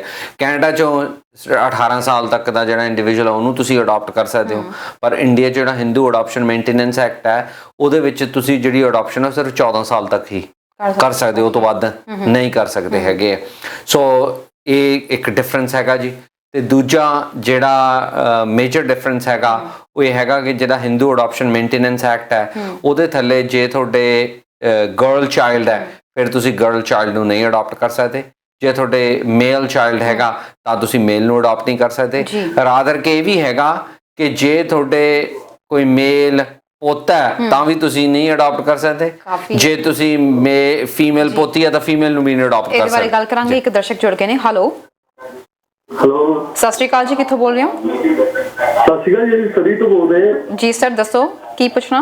ਹਾਂਜੀ, ਸਾਡਾ ਕੁਐਸਚਨ ਸੀਗਾ, ਜਿੱਦਾਂ ਅਸੀਂ ਜਿੱਦਾਂ ਇੱਥੇ ਪੀਆਰ ਆ ਰੈਜ਼ੀਡੈਂਸ਼ੀਅਲ ਹੈ ਅਸੀਂ, ਤੇ ਜਿੱਦਾਂ ਇੱਕ ਮੇਰੀ ਕਜ਼ਨ ਆ ਜਿੱਦਾਂ ਉਹ ਸਟੂਡੈਂਟ ਬੇਸ ਤੇ ਜਿੱਦਾਂ ਆਈ ਸੀ, ਜਿੱਦਾਂ ਉਹ ਆਪਾਂ ਉਹਦੀ ਏਜ ਜਿੱਦਾਂ ਘੱਟ ਵਾ, ਜੇ ਉਹਨੂੰ ਅਸੀਂ ਅਡੋਪਟ ਕਰਨਾ ਹੋਵੇ ਜਿੱਦਾਂ ਫਿਰ ਉਹ ਸਿੱਧੀ ਮਿਲ ਜੂਗੀ ਰੈਜ਼ੀਡੈਂਸ਼ੀਅਲ? ਕਿੰਨੀ ਉਮਰ ਹੈਗੀ ਹੈ ਜੀ? ਉਮਰ 18 ਸਾਲ ਦੀ ਹੈ ਜੀ। ਹਾਂਜੀ, 18 ਤੋਂ ਉੱਪਰ 18 ਦੀ ਹੋ ਚੁੱਕੀ ਹੈ, ਫਿਰ ਉਹ ਐਡਲਟ ਹੋ ਚੁੱਕੀ ਹੈ ਜੀ। ਜੀ ਸ਼ੁਕਰੀਆ ਜੀ ਕਾਲ ਕਰਨ ਲਈ ਤੁਹਾਡਾ ਬਹੁਤ ਬਹੁਤ। ਤੇ ਸਰ ਗੱਲ ਕਰ ਰਹੇ ਸੀ, ਤੁਸੀਂ ਦੱਸਿਆ ਕਿ ਕਿਸ ਨੂੰ ਅਡਾਪਟ ਨਹੀਂ ਕਰ ਸਕਦੇ। ਜੀ ਬਿਲਕੁਲ। ਸੋ ਤੇ ਇਹਦੇ ਨਾਲ ਇੱਕ ਬਹੁਤ ਇੰਪੋਰਟੈਂਟ ਜਿਹੜਾ ਫੈਕਟਰ ਹੈਗਾ ਹਿੰਦੂ ਗੱਲ ਕਰਾਂਗੇ। ਇੱਕ ਦਰਸ਼ਕ ਜੁੜ ਗਏ ਨੇ ਹੋਰ। ਹੈਲੋ ਸਤਿ ਸ਼੍ਰੀ ਅਕਾਲ ਜੀ। ਮੈਂ ਇੱਧਰ ਗੱਲ ਕਰਨੀ ਆ ਆਪਣੇ ਟੀਵੀ ਤੇ ਨਾ ਜੀ। ਬਿਲਕੁਲ ਖੈਰਾ ਜੀ ਸਾਡੇ ਨਾਲ ਬੈਠੇ ਨੇ। ਦੱਸੋ ਜੀ ਕੀ ਸਵਾਲ ਤੁਹਾਡਾ, ਕਿੱਥੋਂ ਬੋਲ ਰਹੇ ਹੋ? ਹਾਂਜੀ ਸਰੀ ਤੋਂ ਹੀ ਬੋਲਦੇ ਜੀ ਅਸੀਂ ਵੀ। ਜੀ ਦੱਸੋ ਜੀ ਕੀ ਸਵਾਲ ਹੈ? ਅੱਛਾ, ਸਿੱਧਾ ਹੀ ਲੱਗ ਗਿਆ ਤੁਹਾਡੇ ਨਾਲ? ਜੀ ਬਿਲਕੁਲ ਜੀ, ਦੱਸੋ ਜੀ। ਬਿਲਕੁਲ ਜੀ, ਦੱਸੋ ਕੀ ਪੁੱਛਣਾ ਚਾਹੁੰਦੇ ਹੋ? ਸਤਿ ਸ਼੍ਰੀ ਅਕਾਲ ਬੇਟਾ। ਸਤਿ ਸ਼੍ਰੀ ਅਕਾਲ ਜੀ। ਮੇਰਾ ਇਹ ਸਵਾਲ ਆ ਵੀ ਮੇਰਾ ਨਾ ਸੁਪਰ ਵੀਜ਼ਾ ਮਾਰਚ ਵਿੱਚ ਪੂਰਾ ਹੋ ਰਿਹਾ, 2-3 ਮਾਰਚ ਨੂੰ ਜੀ, ਠੀਕ ਹੈ ਜੀ। ਤੇ ਮੈਂ ਉਹ ਵਧਾਉਣਾ ਚਾਹੁੰਦੀ ਹਾਂ, ਇਹਦਾ ਪ੍ਰੋਸੀਜਰ ਕੀ ਆ? ਇੱਕ ਤਾਂ ਇਹ ਸਵਾਲ ਆ। ਨੰਬਰ 2 ਗੱਲ ਵੀ ਉਹਦੇ ਲਈ ਕੋਈ ਇੰਸ਼ੋਰੈਂਸ ਵਗੈਰਾ ਕਿੰਨੇ ਚਿਰ ਦੀ ਚਾਹੀਦੀ ਹੈ, ਤੇ ਮਤਲਬ ਕਿੰਨਾ ਚਿਰ ਉਹ ਆਪਾਂ ਅਪਲਾਈ ਕਰ ਸਕਦੇ, ਇਹ ਮੈਨੂੰ ਮਾੜਾ ਜਿਹਾ ਦੱਸ ਦਿਓ ਜੀ। ਆਪਾਂ ਟੀਵੀ ਸਕਰੀਨ ਤੇ ਦਈਏ, ਤੁਸੀਂ ਟੀਵੀ ਸਕਰੀਨ ਤੇ ਆਨਸਰ ਸੁਣ ਸਕਦੇ ਹੋ ਜੀ। ਕਾਲ ਕਰਨ ਲਈ ਧੰਨਵਾਦ ਜੀ ਸਰ। ਜੇ ਤਾਂ ਉਹ ਵਧਾਉਣਾ ਚਾਹੁੰਦੇ ਜੀ 2 ਸਾਲ ਲਈ, ਤੇ ਬਿਲਕੁਲ ਉਹਨਾਂ ਨੂੰ 1 ਸਾਲ ਦੀ ਇੰਸ਼ੋਰੈਂਸ ਹੈ ਜਿਹੜੀ ਚਾਹੀਦੀ ਹੋਊਗੀ, ਤੇ ਵਧਾਉਣ ਲਈ ਫਿਰ ਉਹ ਤੋਂ ਬਾਅਦ ਉਹਨਾਂ ਨੂੰ ਅਰਜ਼ੀ ਜਿਹੜੀ ਕਰਨੀ ਪੈਣੀ ਹੈ। ਸੋ ਮਾਰਚ 'ਚ ਜੇ ਉਹਨਾਂ ਦਾ ਹੋ ਰਿਹਾ ਤਾਂ ਚੰਗਾ ਟਾਈਮ ਹੈ ਜੀ, ਹੁਣ ਉਹ ਅਪਲਾਈ ਕਰ ਸਕਦੇ ਆ। ਤੇ ਦੂਜਾ ਜਿਹੜਾ ਇਹਨਾਂ ਦਾ ਸਨ, ਡਾਟਰ, ਗ੍ਰੈਂਡ ਚਾਈਲਡ ਜਾਂ ਗ੍ਰੈਂਡ ਡਾਟਰ ਜਿਹੜੇ ਜਿਨ੍ਹਾਂ ਨੇ ਵੀ ਇਹਨਾਂ ਨੂੰ ਸਪੋਰਟ ਕਰਨਾ ਹੈਗਾ, ਉਹਨਾਂ ਦੀ ਇਨਕਮ ਵੀ ਮੀਟ ਹੋਣੀ ਚਾਹੀਦੀ ਹੈ, ਉਹ ਤਾਂ ਹੀ 2 ਸਾਲ ਦੀ ਐਕਸਟੈਂਸ਼ਨ ਮਿਲੂਗੀ। ਸੋ ਜੇ ਉਹ 2 ਸਾਲ ਦੀ ਐਕਸਟੈਂਸ਼ਨ ਨਹੀਂ ਲੈਣਾ ਚਾਹੁੰਦੇ, ਫਿਰ ਉਹਨੂੰ ਕਿਸੇ ਇੰਸ਼ੋਰੈਂਸ ਜਾਂ ਸਪੋਰਟ ਦੀ ਲੋੜ ਨਹੀਂ ਹੈਗੀ ਹੈ, ਤੇ ਫਿਰ ਉਹ 6 ਮਹੀਨੇ ਲਈ ਵੱਧ ਸਕਦਾ ਹੈਗਾ। ਸੋ ਉਹਨਾਂ ਨੇ ਡਿਸਾਈਡ ਕਰਨਾ ਹੈ ਕਿ ਉਹ 2 ਸਾਲ ਦੀ ਐਕਸਟੈਂਸ਼ਨ ਚਾਹੁੰਦੇ ਆ ਜਾਂ ਉਹ 6 ਮਹੀਨੇ ਦੀ ਐਕਸਟੈਂਸ਼ਨ ਚਾਹੁੰਦੇ ਆ। ਜੇ 2 ਸਾਲ ਦੀ ਚਾਹੁੰਦੇ ਆ, ਹਾਂਜੀ 1 ਸਾਲ ਦੀ ਇੰਸ਼ੋਰੈਂਸ ਵੀ ਲੈਣੀ ਪੈਣੀ ਹੈ, ਤੇ ਇਹਦੇ ਨਾਲ ਜਿਹੜਾ ਉਹਨਾਂ ਨੂੰ ਸਪਾਂਸਰ ਕਰਨ ਵਾਲਾ ਇੰਡੀਵਿਜੂਅਲ ਹੈਗਾ ਉਹਦੀ ਇਨਕਮ ਕ੍ਰਾਈਟੇਰੀਆ ਵੀ ਉਹਨੂੰ ਮੀਟ ਕਰਨ ਦੀ ਲੋੜ ਪਊਗੀ ਜੀ। ਸੋ ਮੈਂ ਰਿਕੁਐਸਟ ਕਰੂੰਗਾ ਸਾਡੇ ਆਫਿਸ ਕਾਲ ਕਰ ਲੈਣ ਜੀ, ਉਹ ਮੇਰੇ ਨਾਲ ਅਪਾਇੰਟਮੈਂਟ ਬਣਾ ਦੇਣਗੇ, ਫਿਰ ਉਹਨਾਂ ਡਿਸਕਸ਼ਨ ਕੀਤਾ ਜਾ ਸਕਦਾ ਜੀ। ਅਡਾਪਸ਼ਨ ਦੇ ਬਾਰੇ ਅਸੀਂ ਜੀ ਬਿਲਕੁਲ। ਤੇ ਮੋਸਟ ਇੰਪੋਰਟੈਂਟ ਫੈਕਟਰ ਉਹ ਹੈਗਾ, ਉਹਨੂੰ ਕਹਿੰਦੇ ਨੇ ਗਿਵਿੰਗ ਐਂਡ ਟੇਕਿੰਗ ਸੈਰੇਮਨੀ। ਸੋ ਬੱਚਾ ਕਿਸੇ ਨੇ ਦਿੱਤਾ ਤੇ ਬੱਚਾ ਕਿਸੇ ਨੇ ਲਿਆ, ਇਹ ਦਿਖਣਾ ਚਾਹੀਦਾ ਹੈਗਾ, ਚਾਹੇ ਵੀਡੀਓ ਹੋਵੇ ਚਾਹੇ ਤਸਵੀਰਾਂ ਹੋਣ, ਉਹਦੇ 'ਚ ਦਿਖਣਾ ਹੋਣਾ ਚਾਹੀਦਾ ਕਿ ਗਿਵਿੰਗ ਐਂਡ ਟੇਕਿੰਗ ਸੈਰੇਮਨੀ ਹੋਣੀ ਬਹੁਤ ਜ਼ਿਆਦਾ ਜ਼ਰੂਰੀ ਹੈ। ਤੇ ਇਹਦੇ ਨਾਲ ਹਿੰਦੂ ਅਡਾਪਸ਼ਨ ਮੇਨਟੇਨੈਂਸ ਇਹ ਵੀ ਕਹਿੰਦਾ ਕਿ ਮੈਰਿਡ ਫੀਮੇਲ ਹੈ ਜਿਹੜੀ ਉਹ ਨਹੀਂ ਅਡਾਪਟ ਕਰ ਸਕਦੀ, ਸੋ ਮੇਲ ਹੀ ਅਡਾਪਟ ਕਰ ਸਕਦਾ।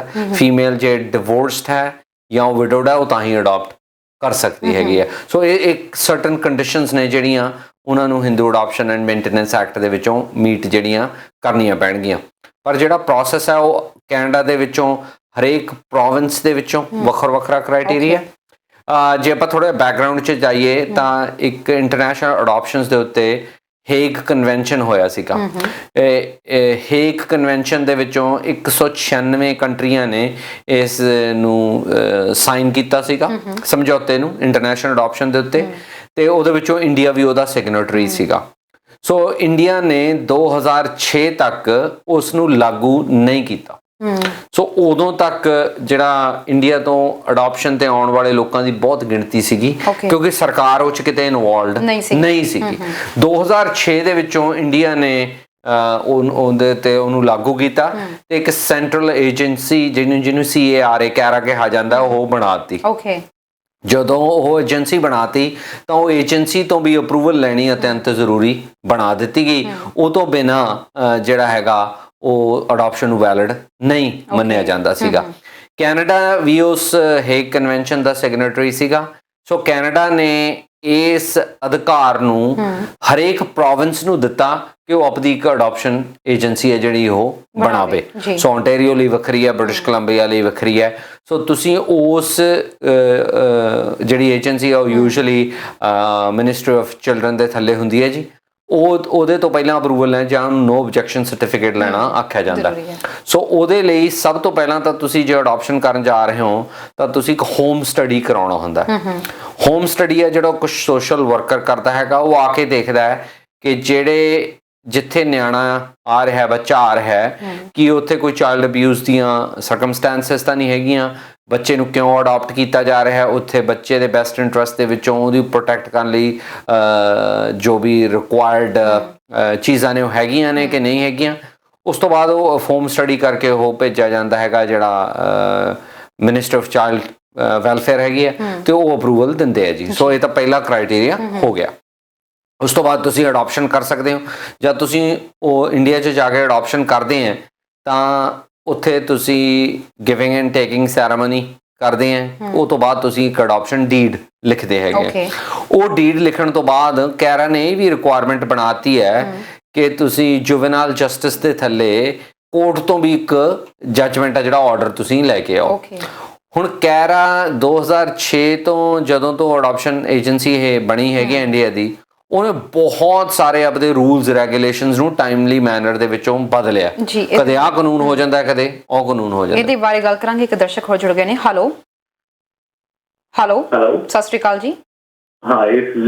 ਸਤਿ ਸ਼੍ਰੀ ਅਕਾਲ ਜੀ, ਸੁਸ਼ਾਨ ਹੈ ਫਰਮ ਪਾਕਿਸਤਾਨ ਜੀ। ਸਵਾਗਤ ਹੈ ਜੀ ਪ੍ਰੋਗਰਾਮ 'ਚ। ਦੱਸੋ ਜੀ। First of all thank you very much ਜੀ। ਫਸਟ ਆਫ ਆਲ ਮੈਂ ਗੱਲ ਕਹਿਣਾ ਚਾਹੁੰਦਾ, ਤੁਹਾਡੀ ਇੱਕ ਸਕਰੀਨ ਤੇ ਟਿਕਟ ਚੱਲ ਰਿਹਾ ਜਿਹੜਾ ਪੰਜਾਬੀ ਲੈਂਗੁਏਜ 'ਚ, ਮੈਂ ਰਿਕੁਐਸਟ ਕਰਨਾ ਚਾਹੁੰਦਾ ਕਿ ਉਹਨੂੰ ਇੰਗਲਿਸ਼ ਵਿੱਚ ਟ੍ਰਾਂਸਲੇਟ ਕੀਤਾ ਜਾਏ, ਕਿਉਂਕਿ ਤੁਹਾਡਾ ਪ੍ਰੋਗਰਾਮ ਬੜਾ ਪਪੂਲਰ ਹੈ ਤੇ ਦੁਨੀਆ ਤੋਂ ਡਿਫਰੈਂਟ ਲੋਕ ਵੀ ਦੇਖਦੇ ਨੇ ਤੇ ਉਹਨਾਂ ਨੂੰ ਸਮਝ ਆਏ ਕਿ ਉੱਥੇ ਕੀ ਲਿਖਿਆ ਹੈ, ਟੌਪਿਕ ਸ਼ਾਇਦ ਜੀ। ਬਿਲਕੁਲ ਜੀ, ਮੈਂ ਪਿਕ ਨਹੀਂ ਕਰ ਸਕਿਆ ਜੀ। ਨੈਕਸਟ ਟਾਈਮ ਤੋਂ ਅਸੀਂ ਇੱਕ ਗੱਲ ਦੀ ਪੂਰੀ ਕੋਸ਼ਿਸ਼ ਕਰਾਂਗੇ ਕਿ ਨਾਲ ਇੰਗਲਿਸ਼ ਵਿੱਚ ਵੀ ਰੱਖਿਆ ਜਾਵੇ ਇਸ ਟਾਈਟਲ ਦੇ ਵਿੱਚ ਜੀ।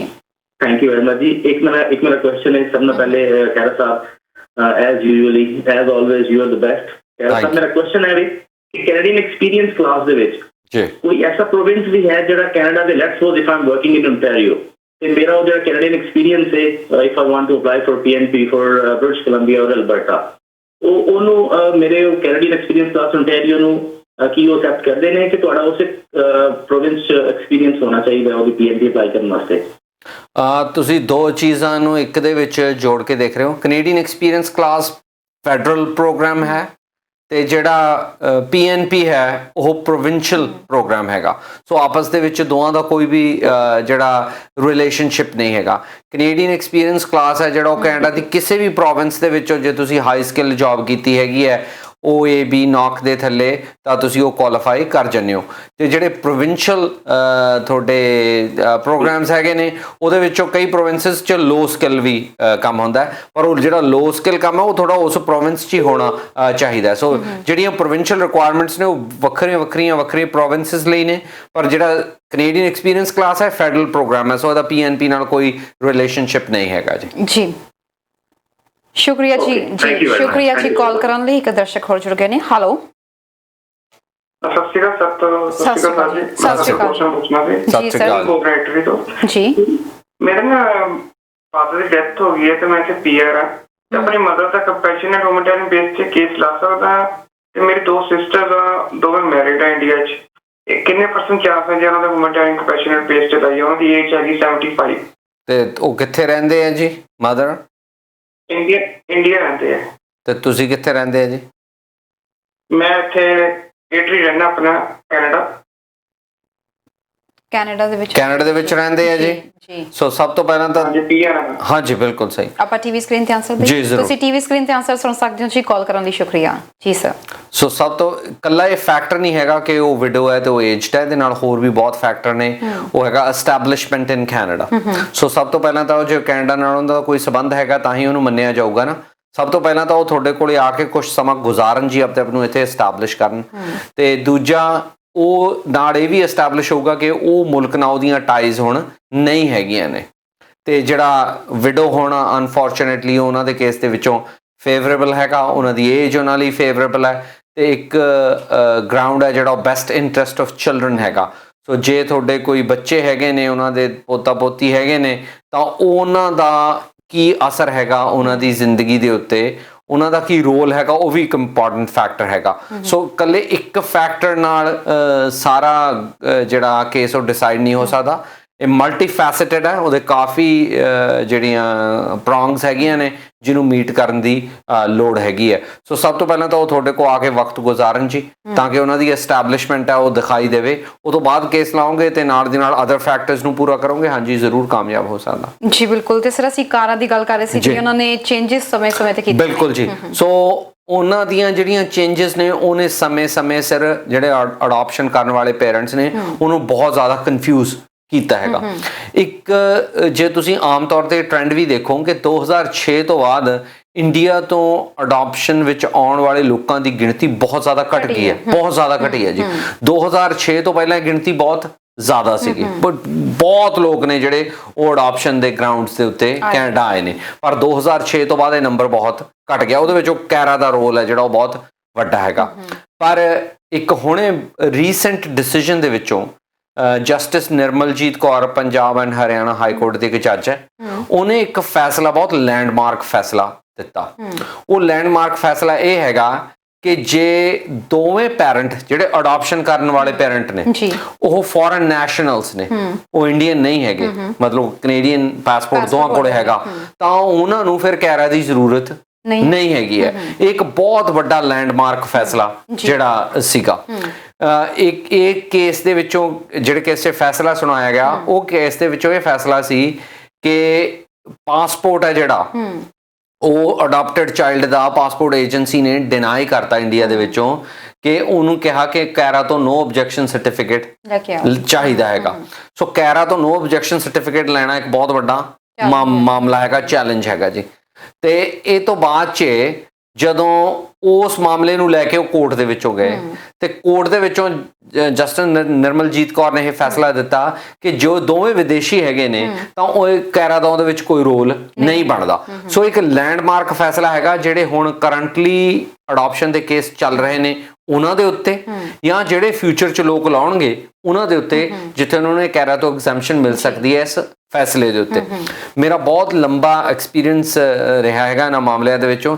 ਇੱਕ ਸਪੈਸ਼ਲ ਕੇਸ ਮੈਂ ਮੈਂਸ਼ਨ ਕਰਨਾ ਚਾਹੂੰਗਾ, ਉਹ ਹੈਗਾ ਸ਼ੇਰਗਿਲ ਵਰਸਸ ਮਿਨਿਸਟਰ। ਇਹ ਕੇਸ ਹੈ ਜਿਹੜਾ 12 ਔਰ 13 ਦੇ ਵਿੱਚ ਮੈਂ ਲੜਿਆ ਸੀਗਾ। ਇਹਦੇ ਵਿੱਚੋਂ ਵੀ ਕੈਰਾ ਦੀ ਐਗਜ਼ੈਂਪਸ਼ਨ ਦੇ ਉੱਤੇ ਮਾਮਲਾ ਕੋਰਟ ਨੇ ਮੰਨਿਆ ਸੀਗਾ। ਉਸ ਕੇਸ ਦੇ ਵਿੱਚੋਂ ਕੀ ਹੋਇਆ ਕਿ ਜਦੋਂ ਉਹ ਕੇਸ ਲਾਇਆ ਗਿਆ ਉਦੋਂ ਉਹ ਚਾਈਲਡ ਦੀ ਉਮਰ ਹੈ ਜਿਹੜੀ ਉਹ 18 ਸਾਲ ਤੋਂ ਛੋਟੀ ਸੀ, ਤਾਂ ਉਹ ਚਾਈਲਡ ਸੀ। ਆਫ ਕੋਰਸ ਜਦੋਂ ਚਾਈਲਡ ਹੈ ਤਾਂ ਇੰਟਰਨੈਸ਼ਨਲ ਅਡਾਪਸ਼ਨ ਚਾਈਲਡ ਦੀ ਹੋ ਰਹੀ ਹੈ ਤਾਂ ਫਿਰ ਉਹਦੇ ਉੱਤੇ ਕੈਰਾ ਇਨਵੋਲਵਡ ਹੈ। ਸਮਾਂ ਗੁਜ਼ਰਦਾ ਗਿਆ ਤੇ ਕੈਰਾ ਨੇ ਉਹਨੂੰ ਨਹੀਂ ਦਿੱਤੀ ਤੇ ਉਦੋਂ ਤੱਕ ਉਹ ਚਾਈਲਡ 18 ਤੋਂ ਅਬਵ ਹੋ ਗਿਆ। ਹੁਣ ਤਾਂ ਉਹ ਚਾਈਲਡ ਹੀ ਨਹੀਂ ਰਿਹਾ। ਜਦੋਂ ਚਾਈਲਡ ਹੀ ਨਹੀਂ ਰਿਹਾ ਤਾਂ ਫਿਰ ਕੋਰਟ ਨੂੰ ਐਗਜ਼ੈਂਪਸ਼ਨ ਦੇਣੀ ਪਈ ਕਿ ਜੇ ਤਾਂ ਚਾਈਲਡ ਹੈ ਹੀ ਨਹੀਂ ਤਾਂ ਫਿਰ ਉਹਨੂੰ ਕੈਰਾ ਦੀ ਐਗਜ਼ੈਂਪਸ਼ਨ ਦੀ ਜ਼ਰੂਰਤ ਕੀ ਹੈਗੀ ਹੈ। ਪਰ ਉਹ ਸਾਰੇ ਕੇਸਿਸ ਦੇ ਵਿੱਚੋਂ ਇਹ ਇੰਨਾ ਲੱਕੀ ਅਫੇਅਰ ਨਹੀਂ ਹੋ ਸਕਦਾ ਕਿ ਜਦੋਂ ਨਿਆਣਾ ਅਡਾਪਟ ਕਰਿਆ ਤੇ ਉਹਦਾ ਕੇਸ ਚੱਲਦੇ ਚੱਲਦੇ ਨੂੰ 18 ਸਾਲ ਹੋ ਜਾਣ। ਉਹ ਬਹੁਤ ਰੇਅਰ ਕੇਸਿਸ ਦੇ ਵਿੱਚ ਹੋਊਗਾ, ਕਿਉਂਕਿ ਤੁਸੀਂ ਜਿਹੜਾ ਬੱਚਾ ਅਡਾਪਟ ਵੀ ਕਰਨਾ ਉਹ ਵੀ ਛੋਟਾ ਹੀ ਕਰਨਾ ਨਾ। 18 ਸਾਲ ਤਾਂ ਬਹੁਤ ਵੱਡੀ ਉਮਰ ਹੋ ਜੂਗੀ। ਇਸ ਕੇਸ ਦੇ ਵਿੱਚੋਂ ਇਹ ਸੀ ਕਿ ਉਹਦੀ ਅਡਾਪਸ਼ਨ ਲੇਟ ਹੋਈ ਸੀ, 13 ਇਅਰਸ ਦੇ ਅਰਾਊਂਡ ਹੋਈ ਸੀ। ਉਹ ਕੇਸ ਚੱਲਦੇ ਨੂੰ 5-6 ਸਾਲ ਦਾ ਸਮਾਂ ਗੁਜ਼ਰ ਗਿਆ, ਉਸ ਤੋਂ ਬਾਅਦ ਉਹ 18 ਸਾਲ ਦੇ ਹੋ ਗਏ। ਪਰ ਜੇ ਕੋਈ ਉਹ ਸਟਿਲ ਰਹਿੰਦਾ ਹੈ ਤਾਂ ਉਹ ਕੈਰਾ ਦੀ ਰਿਕੁਆਇਰਮੈਂਟ ਕਰਕੇ ਬਹੁਤ ਸਾਰੇ ਕੇਸ ਨੇ ਜਿਹੜੇ ਉਹ ਰਿਫਿਊਜ਼ ਹੋਏ ਨੇ ਪਿਛਲੇ ਸਮੇਂ ਦੇ ਵਿੱਚੋਂ। ਪਰ ਇਸ ਚੀਜ਼ ਦਾ ਜਿਹੜਾ ਇਹ ਚੈਲੰਜ ਆਇਆ ਹੈਗਾ, ਜਿਹੜਾ ਕਿ ਪਿਛਲੇ ਸਮੇਂ 'ਚ ਜਸਟਿਸ ਨਿਰਮਲਜੀਤ ਕੌਰ ਨੇ ਫੈਸਲਾ ਦਿੱਤਾ ਹੈ, ਇਹਦੇ ਨਾਲ ਆਉਣ ਨਾਲ ਬਹੁਤ ਸਾਰੇ ਕੇਸਿਸ ਦੇ ਉੱਤੇ ਇਹ ਜਿਹੜਾ ਅਸਰ ਆਉਣ ਫਿਊਚਰ ਵਾਲੇ ਸਮੇਂ 'ਚ ਪਊਗਾ। ਪਰ ਇੱਕ ਗੱਲ ਨੂੰ ਜਦੋਂ ਵੀ ਕੋਈ ਅਡਾਪਸ਼ਨ ਕਰਨ ਜਾ ਰਿਹਾ ਜੀ, ਉਹ ਇਹ ਗੱਲ ਸੋਚ ਕੇ ਚੱਲਣ ਕਿ ਇਹ ਬਹੁਤ ਐਕਸਪੈਂਸਿਵ ਅਫੇਅਰ ਹੈਗਾ ਲੀਗੈਲਿਟੀ ਦੇ ਮਾਮਲੇ ਦੇ ਵਿੱਚੋਂ। ਜਿਹੜੀ ਮਿਨਿਸਟਰ ਚਿਲਡਰਨ ਹੈਗੀ ਆ ਓਨਟਾਰੀਓ ਦੀ ਵੈਬਸਾਈਟ ਜਾ ਕੇ ਦੇਖਣ ਤਾਂ ਉੱਥੇ ਇੱਕ ਬਹੁਤ ਐਲੈਬੋਰੇਟ ਫੈਕਟ ਸ਼ੀਟ ਉਹਨਾਂ ਨੇ ਪ੍ਰੈਜ਼ੈਂਟ ਕੀਤੀ ਹੈ। ਉਹ ਫੈਕਟ ਸ਼ੀਟ ਦੇ ਉੱਤੇ ਇੱਕ ਗੱਲ ਨੂੰ ਬਹੁਤ ਕਲੀਅਰਲੀ ਜਿਹੜਾ ਉੱਥੇ ਲਿਖਿਆ ਗਿਆ ਹੈ ਕਿ ਜੇ ਕੋਈ ਤੁਸੀਂ ਇੰਟਰਨੈਸ਼ਨਲ ਅਡਾਪਸ਼ਨ ਕਰਨ ਜਾ ਰਹੇ ਹੋ ਤਾਂ ਤੁਸੀਂ ਮੰਨ ਕੇ ਚੱਲੋ ਕਿ $50,000 to $60,000 ਤੁਹਾਡਾ ਲੀਗਲ ਫੀਸ ਅਦਰ ਚੀਜ਼ਾਂ ਤੇ ਖਰਚਾ ਆ ਜਾਣਾ, ਕਿਉਂਕਿ ਡਿਫਰੈਂਟ ਏਜੰਸੀਜ਼ ਨੇ ਉਹ ਡਿਫਰੈਂਟ ਤਰੀਕਿਆਂ ਨਾਲ ਫੀਸ ਨੇ ਜਿਹੜੀਆਂ ਉਹ ਚਾਰਜ ਕਰਦੀਆਂ ਨੇ ਜੀ। ਤੇ ਦੂਜਾ, ਇਹ ਇੰਨਾ ਛੇਤੀ ਕੁਇਕ ਪ੍ਰੋਸੀਜਰ ਹੈ ਜਿਹੜਾ ਉਹ ਨਹੀਂ ਹੋ ਸਕਦਾ।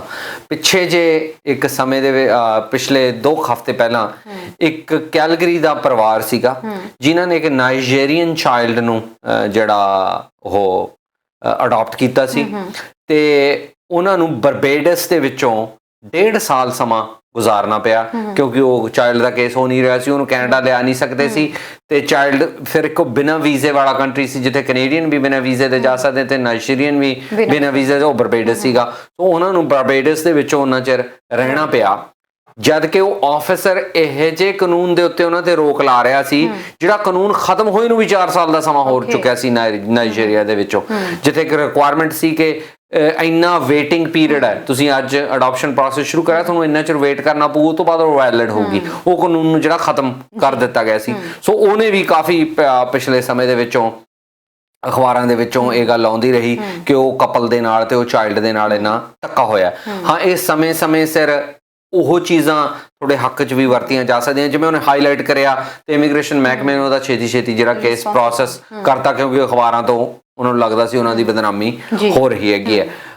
ਤੇ ਦੂਜਾ, ਜਿਹੜੇ ਵੀ ਤੁਸੀਂ ਮੁਲਕ 'ਚੋਂ ਅਡਾਪਸ਼ਨ ਕਰਨ ਜਾ ਰਹੇ ਹੋ ਉਹਦੇ ਕਾਨੂੰਨਾਂ ਦੀ ਜਾਣਕਾਰੀ ਹੋਣੀ ਤੁਹਾਨੂੰ ਬਹੁਤ ਜ਼ਰੂਰੀ ਹੈਗੀ ਹੈ, ਬਹੁਤ ਜ਼ਿਆਦਾ ਜ਼ਰੂਰੀ ਹੈਗੀ ਹੈ। ਕਈ ਵਾਰੀ ਆਪਾਂ ਉਹਨੂੰ ਕੈਨੇਡੀਅਨ ਪਰਸਪੈਕਟਿਵ ਨਾਲ ਦੇਖਦੇ ਹਾਂ ਪਰ ਆਪਾਂ ਉਹ ਮੁਲਕ ਦੇ ਜਿਹੜੀਆਂ ਰਿਕੁਆਇਰਮੈਂਟਸ ਨੇ ਉਹਨੂੰ ਦੇਖਦੇ। ਇੱਕ ਹੋਰ ਇੱਥੇ ਮੈਨੂੰ ਯਾਦ ਆਈ ਗੱਲ, ਜਿਹੜਾ ਹਿੰਦੂ ਅਡਾਪਸ਼ਨ ਮੇਨਟੇਨੈਂਸ ਐਕਟ ਹੈ ਉਹਦੇ ਵਿੱਚੋਂ ਇੱਕ ਇਹ ਵੀ ਰਿਕੁਆਇਰਮੈਂਟ ਹੈ ਕਿ ਜੇ ਤੁਸੀਂ ਫੀਮੇਲ ਚਾਈਲਡ ਨੂੰ ਅਡਾਪਟ ਕਰਨ ਜਾ ਰਹੇ ਹੋ ਤਾਂ ਜਿਹੜਾ ਅਡਾਪਟਿਵ ਫਾਦਰ ਹੈ ਤੇ ਫੀਮੇਲ ਚਾਈਲਡ ਹੈ ਉਹਨਾਂ 'ਚ ਘੱਟੋ ਘੱਟ 21 ਸਾਲ ਦਾ ਡਿਫਰੈਂਸ ਹੋਣਾ ਜ਼ਰੂਰੀ ਹੈਗਾ। ਸੋ ਜੇ ਕੋਈ 35 ਈਅਰ ਇੰਡੀਵਿਜੂਅਲ ਹੈ ਤੇ ਉਹ ਓਲਡਰ ਫੀਮੇਲ ਨੂੰ ਕਰ ਰਿਹਾ ਜੀ ਤਾਂ ਉਹ 21 ਸਾਲ ਦਾ ਡਿਫਰੈਂਸ ਨਹੀਂ ਰਹਿੰਦਾ, ਉਹ ਵੀ ਅਡਾਪਸ਼ਨ ਹੈ ਜਿਹੜੀ ਉਹਨੂੰ ਵੈਲਿਡ ਨਹੀਂ ਮੰਨਿਆ ਜਾਊਗਾ। ਸੋ ਜਿੰਨਾ ਚਿਰ ਤੁਹਾਨੂੰ ਉਸ ਮੁਲਕ ਦੇ ਕਾਨੂੰਨ ਬਾਰੇ ਸਹੀ ਜਾਣਕਾਰੀ ਨਹੀਂ ਉਨਾ ਚਿਰ ਤੁਹਾਨੂੰ ਇਹ ਪ੍ਰੋਸੈਸ ਨੂੰ ਨਹੀਂ ਸ਼ੁਰੂ ਕਰਨਾ ਚਾਹੀਦਾ, ਕਿਉਂਕਿ ਇਕੱਲਾ ਫਾਈਨੈਂਸ਼ੀਅਲ ਨਹੀਂ ਥੋੜੇ ਇਮੋਸ਼ਨਲ ਟਾਈਜ਼ ਵੀ ਐਜ਼ ਅ ਪੈਰੈਂਟ ਉਹਦੇ ਨਾਲ ਜੁੜੇ ਹੋਏ ਆ ਜੀ। ਬਿਲਕੁਲ ਜੀ। ਤੇ ਸਰ ਹੁਣ ਸਮਾਂ ਵੀ ਇਜਾਜ਼ਤ ਲੈਣ ਦਾ ਹੋ ਰਿਹਾ, ਜਿਹੜੇ ਦਰਸ਼ਕ ਇਸ ਵਕਤ ਤੁਹਾਨੂੰ ਦੇਖ ਰਹੇ ਨੇ ਕੀ ਕਹਿਣਾ ਚਾਹੋਗੇ? ਜਿਵੇਂ ਮੈਂ ਅਕਸਰ ਇਹ ਗੱਲ ਕਹਿਣਾ ਹੁੰਦਾ ਤਰਨ ਕਿ ਇਮੀਗ੍ਰੇਸ਼ਨ ਲਾਅ ਹੈਗਾ, ਇਮੀਗ੍ਰੇਸ਼ਨ ਸਰਵਿਸ ਨਹੀਂ ਹੈਗੀ ਹੈ। ਸੋ ਜਿੰਨਾ ਚਿਰ ਤੁਹਾਨੂੰ ਕਾਨੂੰਨ ਦੀ ਪੂਰੀ ਜਾਣਕਾਰੀ ਨਹੀਂ ਹੈਗੀ ਹੈ ਉਨਾ ਚਿਰ ਤੁਸੀਂ ਇਹ ਮਾਮਲੇ ਨੂੰ ਖੁਦ ਆਪਣੇ ਹੱਥ 'ਚ ਨਾ ਲਓ ਜੀ। ਜਿਵੇਂ ਅਕਸਰ ਮੈਂ ਤੁਹਾਨੂੰ ਇੰਸਟੈਂਸ ਦੱਸਦਾ ਹੁੰਦਾ, ਕਈ ਵਾਰੀ ਆਪਣਾ ਪ੍ਰੋਗਰਾਮ ਸੁਣ ਦੇਖ ਕੇ ਲੋਕ ਉਸ ਇੰਡੀਵਿਜੂਅਲ ਆ ਜਾਂਦੇ ਆ ਜੀ। ਇੱਕ ਹੁਣੇ ਇੰਸਟੈਂਸ ਮੈਂ ਦੱਸਣਾ ਇਹਦੇ ਬਾਰੇ ਗੱਲ ਕਰਾਂਗੇ ਕਿ ਲਾਸਟ ਕਾਲਰ ਜੁੜ ਗਏ ਨੇ, ਪਰ ਲਾਸਟ ਕਾਲ ਲੈ ਲਈਏ। ਹੈਲੋ ਸਤਿ ਸ਼੍ਰੀ ਅਕਾਲ ਜੀ। ਸਤਿ ਸ਼੍ਰੀ ਅਕਾਲ ਜੀ, ਕਿੱਥੋਂ ਬੋਲ ਰਹੇ ਹੋ? ਹਾਂਜੀ ਮੈਮ, ਅਸੀਂ ਨਾ ਵਿਜ਼ਟਰ ਵੀਜ਼ੇ ਤੇ ਕੈਨੇਡਾ ਵਿੱਚ ਹੀ ਰਹਿ ਰਹੇ ਹਾਂ, ਇੱਥੇ ਓਨਟਾਰੀਓ 'ਚ ਹੀ। ਤੇ ਅਸੀਂ 4 ਵਾਰੀ ਇੱਥੇ ਆ ਚੁੱਕੇ ਹਾਂ ਤੇ ਮਤਲਬ ਸਾਡਾ ਬੇਟਾ ਇੱਥੇ ਸਿਟੀਜ਼ਨ ਆ, ਇੱਕ ਹੀ ਸਾਡਾ ਬੇਟਾ ਵਾ, ਦੂਸਰੇ ਬੇਟੇ ਦੀ ਸਾਡੀ ਇੰਡੀਆ ਵਿੱਚ ਹੀ ਡੈਥ ਹੋ ਗਈ ਸੀ ਜੀ। ਤੇ ਸਾਡੀਆਂ 2 ਪੋਤਰੀਆਂ ਛੋਟੀਆਂ ਤੇ ਅਸੀਂ ਮਤਲਬ PR ਵਾਸਤੇ ਕੋਈ ਹੋਰ ਸਾਡੇ ਕੋਲੋਂ ਹੈਗਾ ਇਸ ਤੋਂ ਇਲਾਵਾ ਤਰੀਕਾ, ਜਿਵੇਂ ਲਾਟਰੀ ਸਿਸਟਮ ਦਾ ਤੇ ਕੋਈ ਪਤਾ ਨਹੀਂ ਹੁੰਦਾ ਪੱਕਾ ਨਾ, ਜੇ ਕੋਈ ਹੋਰ ਹੈ ਜੀ ਸਾਡੇ ਕੋਲ ਕੋਈ? ਬਿਲਕੁਲ ਜੀ, ਤੁਸੀਂ ਹਿਊਮੈਨਿਟੇਰੀਅਨ ਕੰਪੈਸ਼ਨੇਟ ਗਰਾਊਂਡਸ ਤੇ ਐਪਲੀਕੇਸ਼ਨ ਕਰ ਸਕਦੇ ਹੋ। ਜਿਵੇਂ ਤੁਸੀਂ ਦੱਸਿਆ ਤੁਹਾਡਾ ਇਹੀ ਕਿਸਾਨ ਹੈਗਾ, ਤੁਹਾਡੇ 2 ਪੋਤਰੀਆਂ ਵੀ ਹੈਗੀਆਂ ਨੇ ਤੇ ਤੁਹਾਡੀ ਉਮਰ ਹੈ ਜਿਹੜੀ ਉਹ ਜੇ ਸੀਨੀਅਰ ਹੈਗੇ ਹੋ ਤੁਸੀਂ, ਤੁਹਾਡਾ ਹੋਰ ਕੋਈ ਪਰਿਵਾਰ ਦਾ ਇੰਡੀਵਿਜੂਅਲ ਇੰਡੀਆ 'ਚ ਨਹੀਂ ਹੈਗਾ। ਅਨਫੋਰਚੂਨੇਟਲੀ ਇਹ ਤੁਹਾਡਾ ਬਹੁਤ ਚੰਗੇ ਗਰਾਊਂਡ ਹੈਗੇ ਆ ਤੁਹਾਡੇ ਕੇਸ ਨੂੰ ਸਕਸੈਸ ਬਣਾਉਣ ਲਈ ਤੇ ਤੁਸੀਂ ਜ਼ਰੂਰ ਅਪਲਾਈ ਕਰ ਸਕਦੇ ਹੋ ਹਿਊਮੈਨਿਟੇਰੀਅਨ ਕੰਪੈਸ਼ਨੇਟ ਗਰਾਊਂਡਸ ਦੇ ਉੱਤੇ। ਤੁਸੀਂ ਸਾਡੇ ਆਫਿਸ ਨੂੰ ਕਾਲ ਕਰ ਲਿਓ ਜੀ ਤੇ ਉਹ ਅੱਗੇ ਮੇਰੇ ਨਾਲ ਤੁਹਾਡੀ ਅਪਾਇੰਟਮੈਂਟ ਬਣਾ ਸਕਦੇ ਆ ਜੀ। ਜੀ ਸ਼ੁਕਰੀਆ ਗੱਲ ਕਰਨ ਦੇ ਲਈ। ਜੀ ਸਰ, ਤੁਸੀਂ ਦੱਸ ਰਹੇ ਸੀ ਇੰਸਟੈਂਸ ਮੈਂ ਦੱਸ ਰਿਹਾ ਸੀ। ਸੋ ਆਪਾਂ ਡਿਸਕਸ਼ਨ ਕਰ ਰਹੇ ਸੀ ਕਿ ਸਰਕਾਰ ਨੇ ਹੁਣ ਖੋਲ੍ਹਤਾ ਜੇ ਤੁਹਾਡੇ ਸਿਬਲਿੰਗਸ ਹੈਗੇ ਨੇ, ਬ੍ਰਦਰ ਸਿਸਟਰਸ ਨੇ ਤਾਂ ਉਹ ਟਰੈਵਲ ਕਰਕੇ ਇੱਥੇ ਆ ਸਕਦੇ ਹੈਗੇ ਜੀ। ਉਸੇ ਇੰਸਟੈਂਸ ਦੇ ਉੱਤੇ ਪਿਛਲੇ ਆਈ ਗੈਸ ਫਰਾਈਡੇ ਦੀ ਗੱਲ ਹੈਗੀ ਹੈ ਜੀ, ਇੱਕ ਇੰਡੀਵਿਜੂਅਲ ਉੱਥੋਂ ਚੜ ਕੇ ਇੱਥੇ ਆ ਗਏ ਬਿਨਾਂ ਅਪਰੂਵਲ ਲਏ, ਤੇ ਆਫਿਸਰ ਨੂੰ ਪੁੱਛਿਆ ਕੀ ਕਰਨਾ ਹੈ, ਉਹਨੇ ਕਿਹਾ ਮੇਰੀ ਭੈਣ ਨੇ ਨਵਾਂ ਘਰ ਲਿਆ ਤੇ ਮੈਂ ਉਹਦੀ ਜਿਹੜੀ ਹਾਊਸ ਵਾਰਮਿੰਗ ਹੈ ਉਹਦੇ ਤੇ ਆਇਆ, ਸੋ ਉਹਦੀ ਐਂਟਰੀ ਡਿਨਾਈ ਕਰ ਦਿੱਤੀ ਗਈ ਕਿਉਂਕਿ ਤੁਸੀਂ ਐਸੈਂਸ਼ੀਅਲ ਸਰਵਿਸ ਲਈ ਹੀ ਆ ਸਕਦੇ ਹੈਗੇ ਹੋ, ਤੇ ਵੈਸੇ ਵੀ ਲੋਕਡਾਊਨ ਹੈ ਤੇ ਉਹਨੂੰ ਜਿਹੜਾ ਕਿਵੇਂ ਉਹ ਕੰਗਰੀਗੇਸ਼ਨ ਕਰ ਸਕਦੇ ਆ ਆਊਟਸਾਈਡ ਇੰਡੀਵਿਜੂਅਲ ਨੂੰ ਬੁਲਾ ਕੇ। ਸੋ ਜਦੋਂ ਜਿੰਨਾ ਚਿਰ ਤੁਹਾਨੂੰ ਪੂਰੀ ਜਾਣਕਾਰੀ ਨਹੀਂ ਉਹਨਾਂ ਚਿਰ ਤੁਸੀਂ ਉਹਦੇ ਤੇ ਐਕਟ ਨਾ ਕਰੋ। ਖੁੱਲਣ ਦਾ ਮਤਲਬ ਇਹ ਨਹੀਂ ਹੈਗਾ ਕਿ ਸਾਰੇ ਲੋਕ ਆ ਸਕਦੇ, ਹਾਂਜੀ ਨੋ, ਉਹਦੇ ਚ ਸਰਟਨ ਕ੍ਰਾਈਟੇਰੀਆ ਜਿਹੜਾ ਤੁਸੀਂ ਮੀਟ ਕਰਨਾ ਹੈ। ਜੀ ਬਿਲਕੁਲ, ਬਹੁਤ ਬਹੁਤ ਸ਼ੁਕਰੀਆ ਸਰ, ਸਟੂਡੀਓ ਵਿੱਚ ਆ ਕੇ ਹਮੇਸ਼ਾ ਜਾਣਕਾਰੀ ਦੇਣੀ ਹੋ, ਥੈਂਕ ਯੂ। ਧੰਨਵਾਦ। ਸੋ ਦੋਸਤੋ, ਇਹ ਸੀ ਸਾਡਾ ਪ੍ਰੋਗਰਾਮ ਇਮੀਗ੍ਰੇਸ਼ਨ ਮੈਟਰਸ। ਤੁਸੀਂ ਮਿਸਟਰ ਖਹਿਰਾ ਤੋਂ ਕੋਈ ਵੀ ਸਵਾਲ ਕਰਨਾ ਚਾਹੁੰਦੇ ਹੋ, ਕੋਈ ਵੀ ਆਪਣੇ ਕੇਸ ਦੇ ਰਿਗਾਰਡਿੰਗ ਕੁਝ ਪੁੱਛਣਾ ਚਾਹੁੰਦੇ ਹੋ, ਤੁਸੀਂ ਉਹਨਾਂ ਦੇ ਨੰਬਰਸ ਨਾਲ ਸਾਰੇ ਆਫਿਸਿਸ ਤੇ ਪ੍ਰੋਵਾਈਡ ਕਰਵਾਏ ਗਏ ਨੇ, ਵਾਈਟ ਬਾਕਸ ਦੇ ਵਿੱਚ ਨੰਬਰਸ ਦਿੱਤੇ ਗਏ ਨੇ, ਉੱਥੇ ਤੁਸੀਂ ਇਹਨਾਂ ਨੂੰ ਕਾਲ ਕਰ ਸਕਦੇ ਹੋ। ਪ੍ਰੋਗਰਾਮ ਹੈ ਸਾਡਾ ਟਿਊਜ਼ਡੇ ਨੂੰ ਦੁਪਹਿਰ ਨੂੰ ਸ਼ਾਮ ਨੂੰ ਟੋਰਾਂਟੋ ਸਮੇਂ ਦੇ ਮੁਤਾਬਿਕ 3 ਵਜੇ ਚੱਲਦਾ ਹੁੰਦਾ। ਤੁਸੀਂ ਇਸ ਤੋਂ ਇਲਾਵਾ ਇਹ ਪ੍ਰੋਗਰਾਮ ਕਿਸੇ ਹੋਰ ਟਾਈਮ ਦੇਖਦੇ ਹੋ, ਉਸ ਵੇਲੇ ਪ੍ਰੋਗਰਾਮ ਰਿਕਾਰਡਡ ਹੁੰਦਾ ਆ। ਸੋ ਫਿਲਹਾਲ ਸਾਨੂੰ ਪ੍ਰੋਗਰਾਮ ਦੇ ਵਿੱਚ ਦਿਓ ਇਜਾਜ਼ਤ। ਤੁਸੀਂ ਦੇਖਦੇ ਰਹੋ ਹਮਦਰਦ ਟੀਵੀ। ਸਤਿ ਸ਼੍ਰੀ ਅਕਾਲ। ਲੇਟੈਸਟ ਨਿਊਜ਼ ਸਭ ਤੋਂ ਪਹਿਲਾਂ ਆਪਣੇ ਫੋਨ ਤੇ ਦੇਖਣ ਲਈ ਸਾਡਾ ਚੈਨਲ ਸਬਸਕ੍ਰਾਈਬ ਕਰੋ ਅਤੇ ਨੋਟੀਫਿਕੇਸ਼ਨ ਦੇ ਲਈ ਬੈਲ ਆਈਕਨ ਜ਼ਰੂਰ ਦਬਾਓ।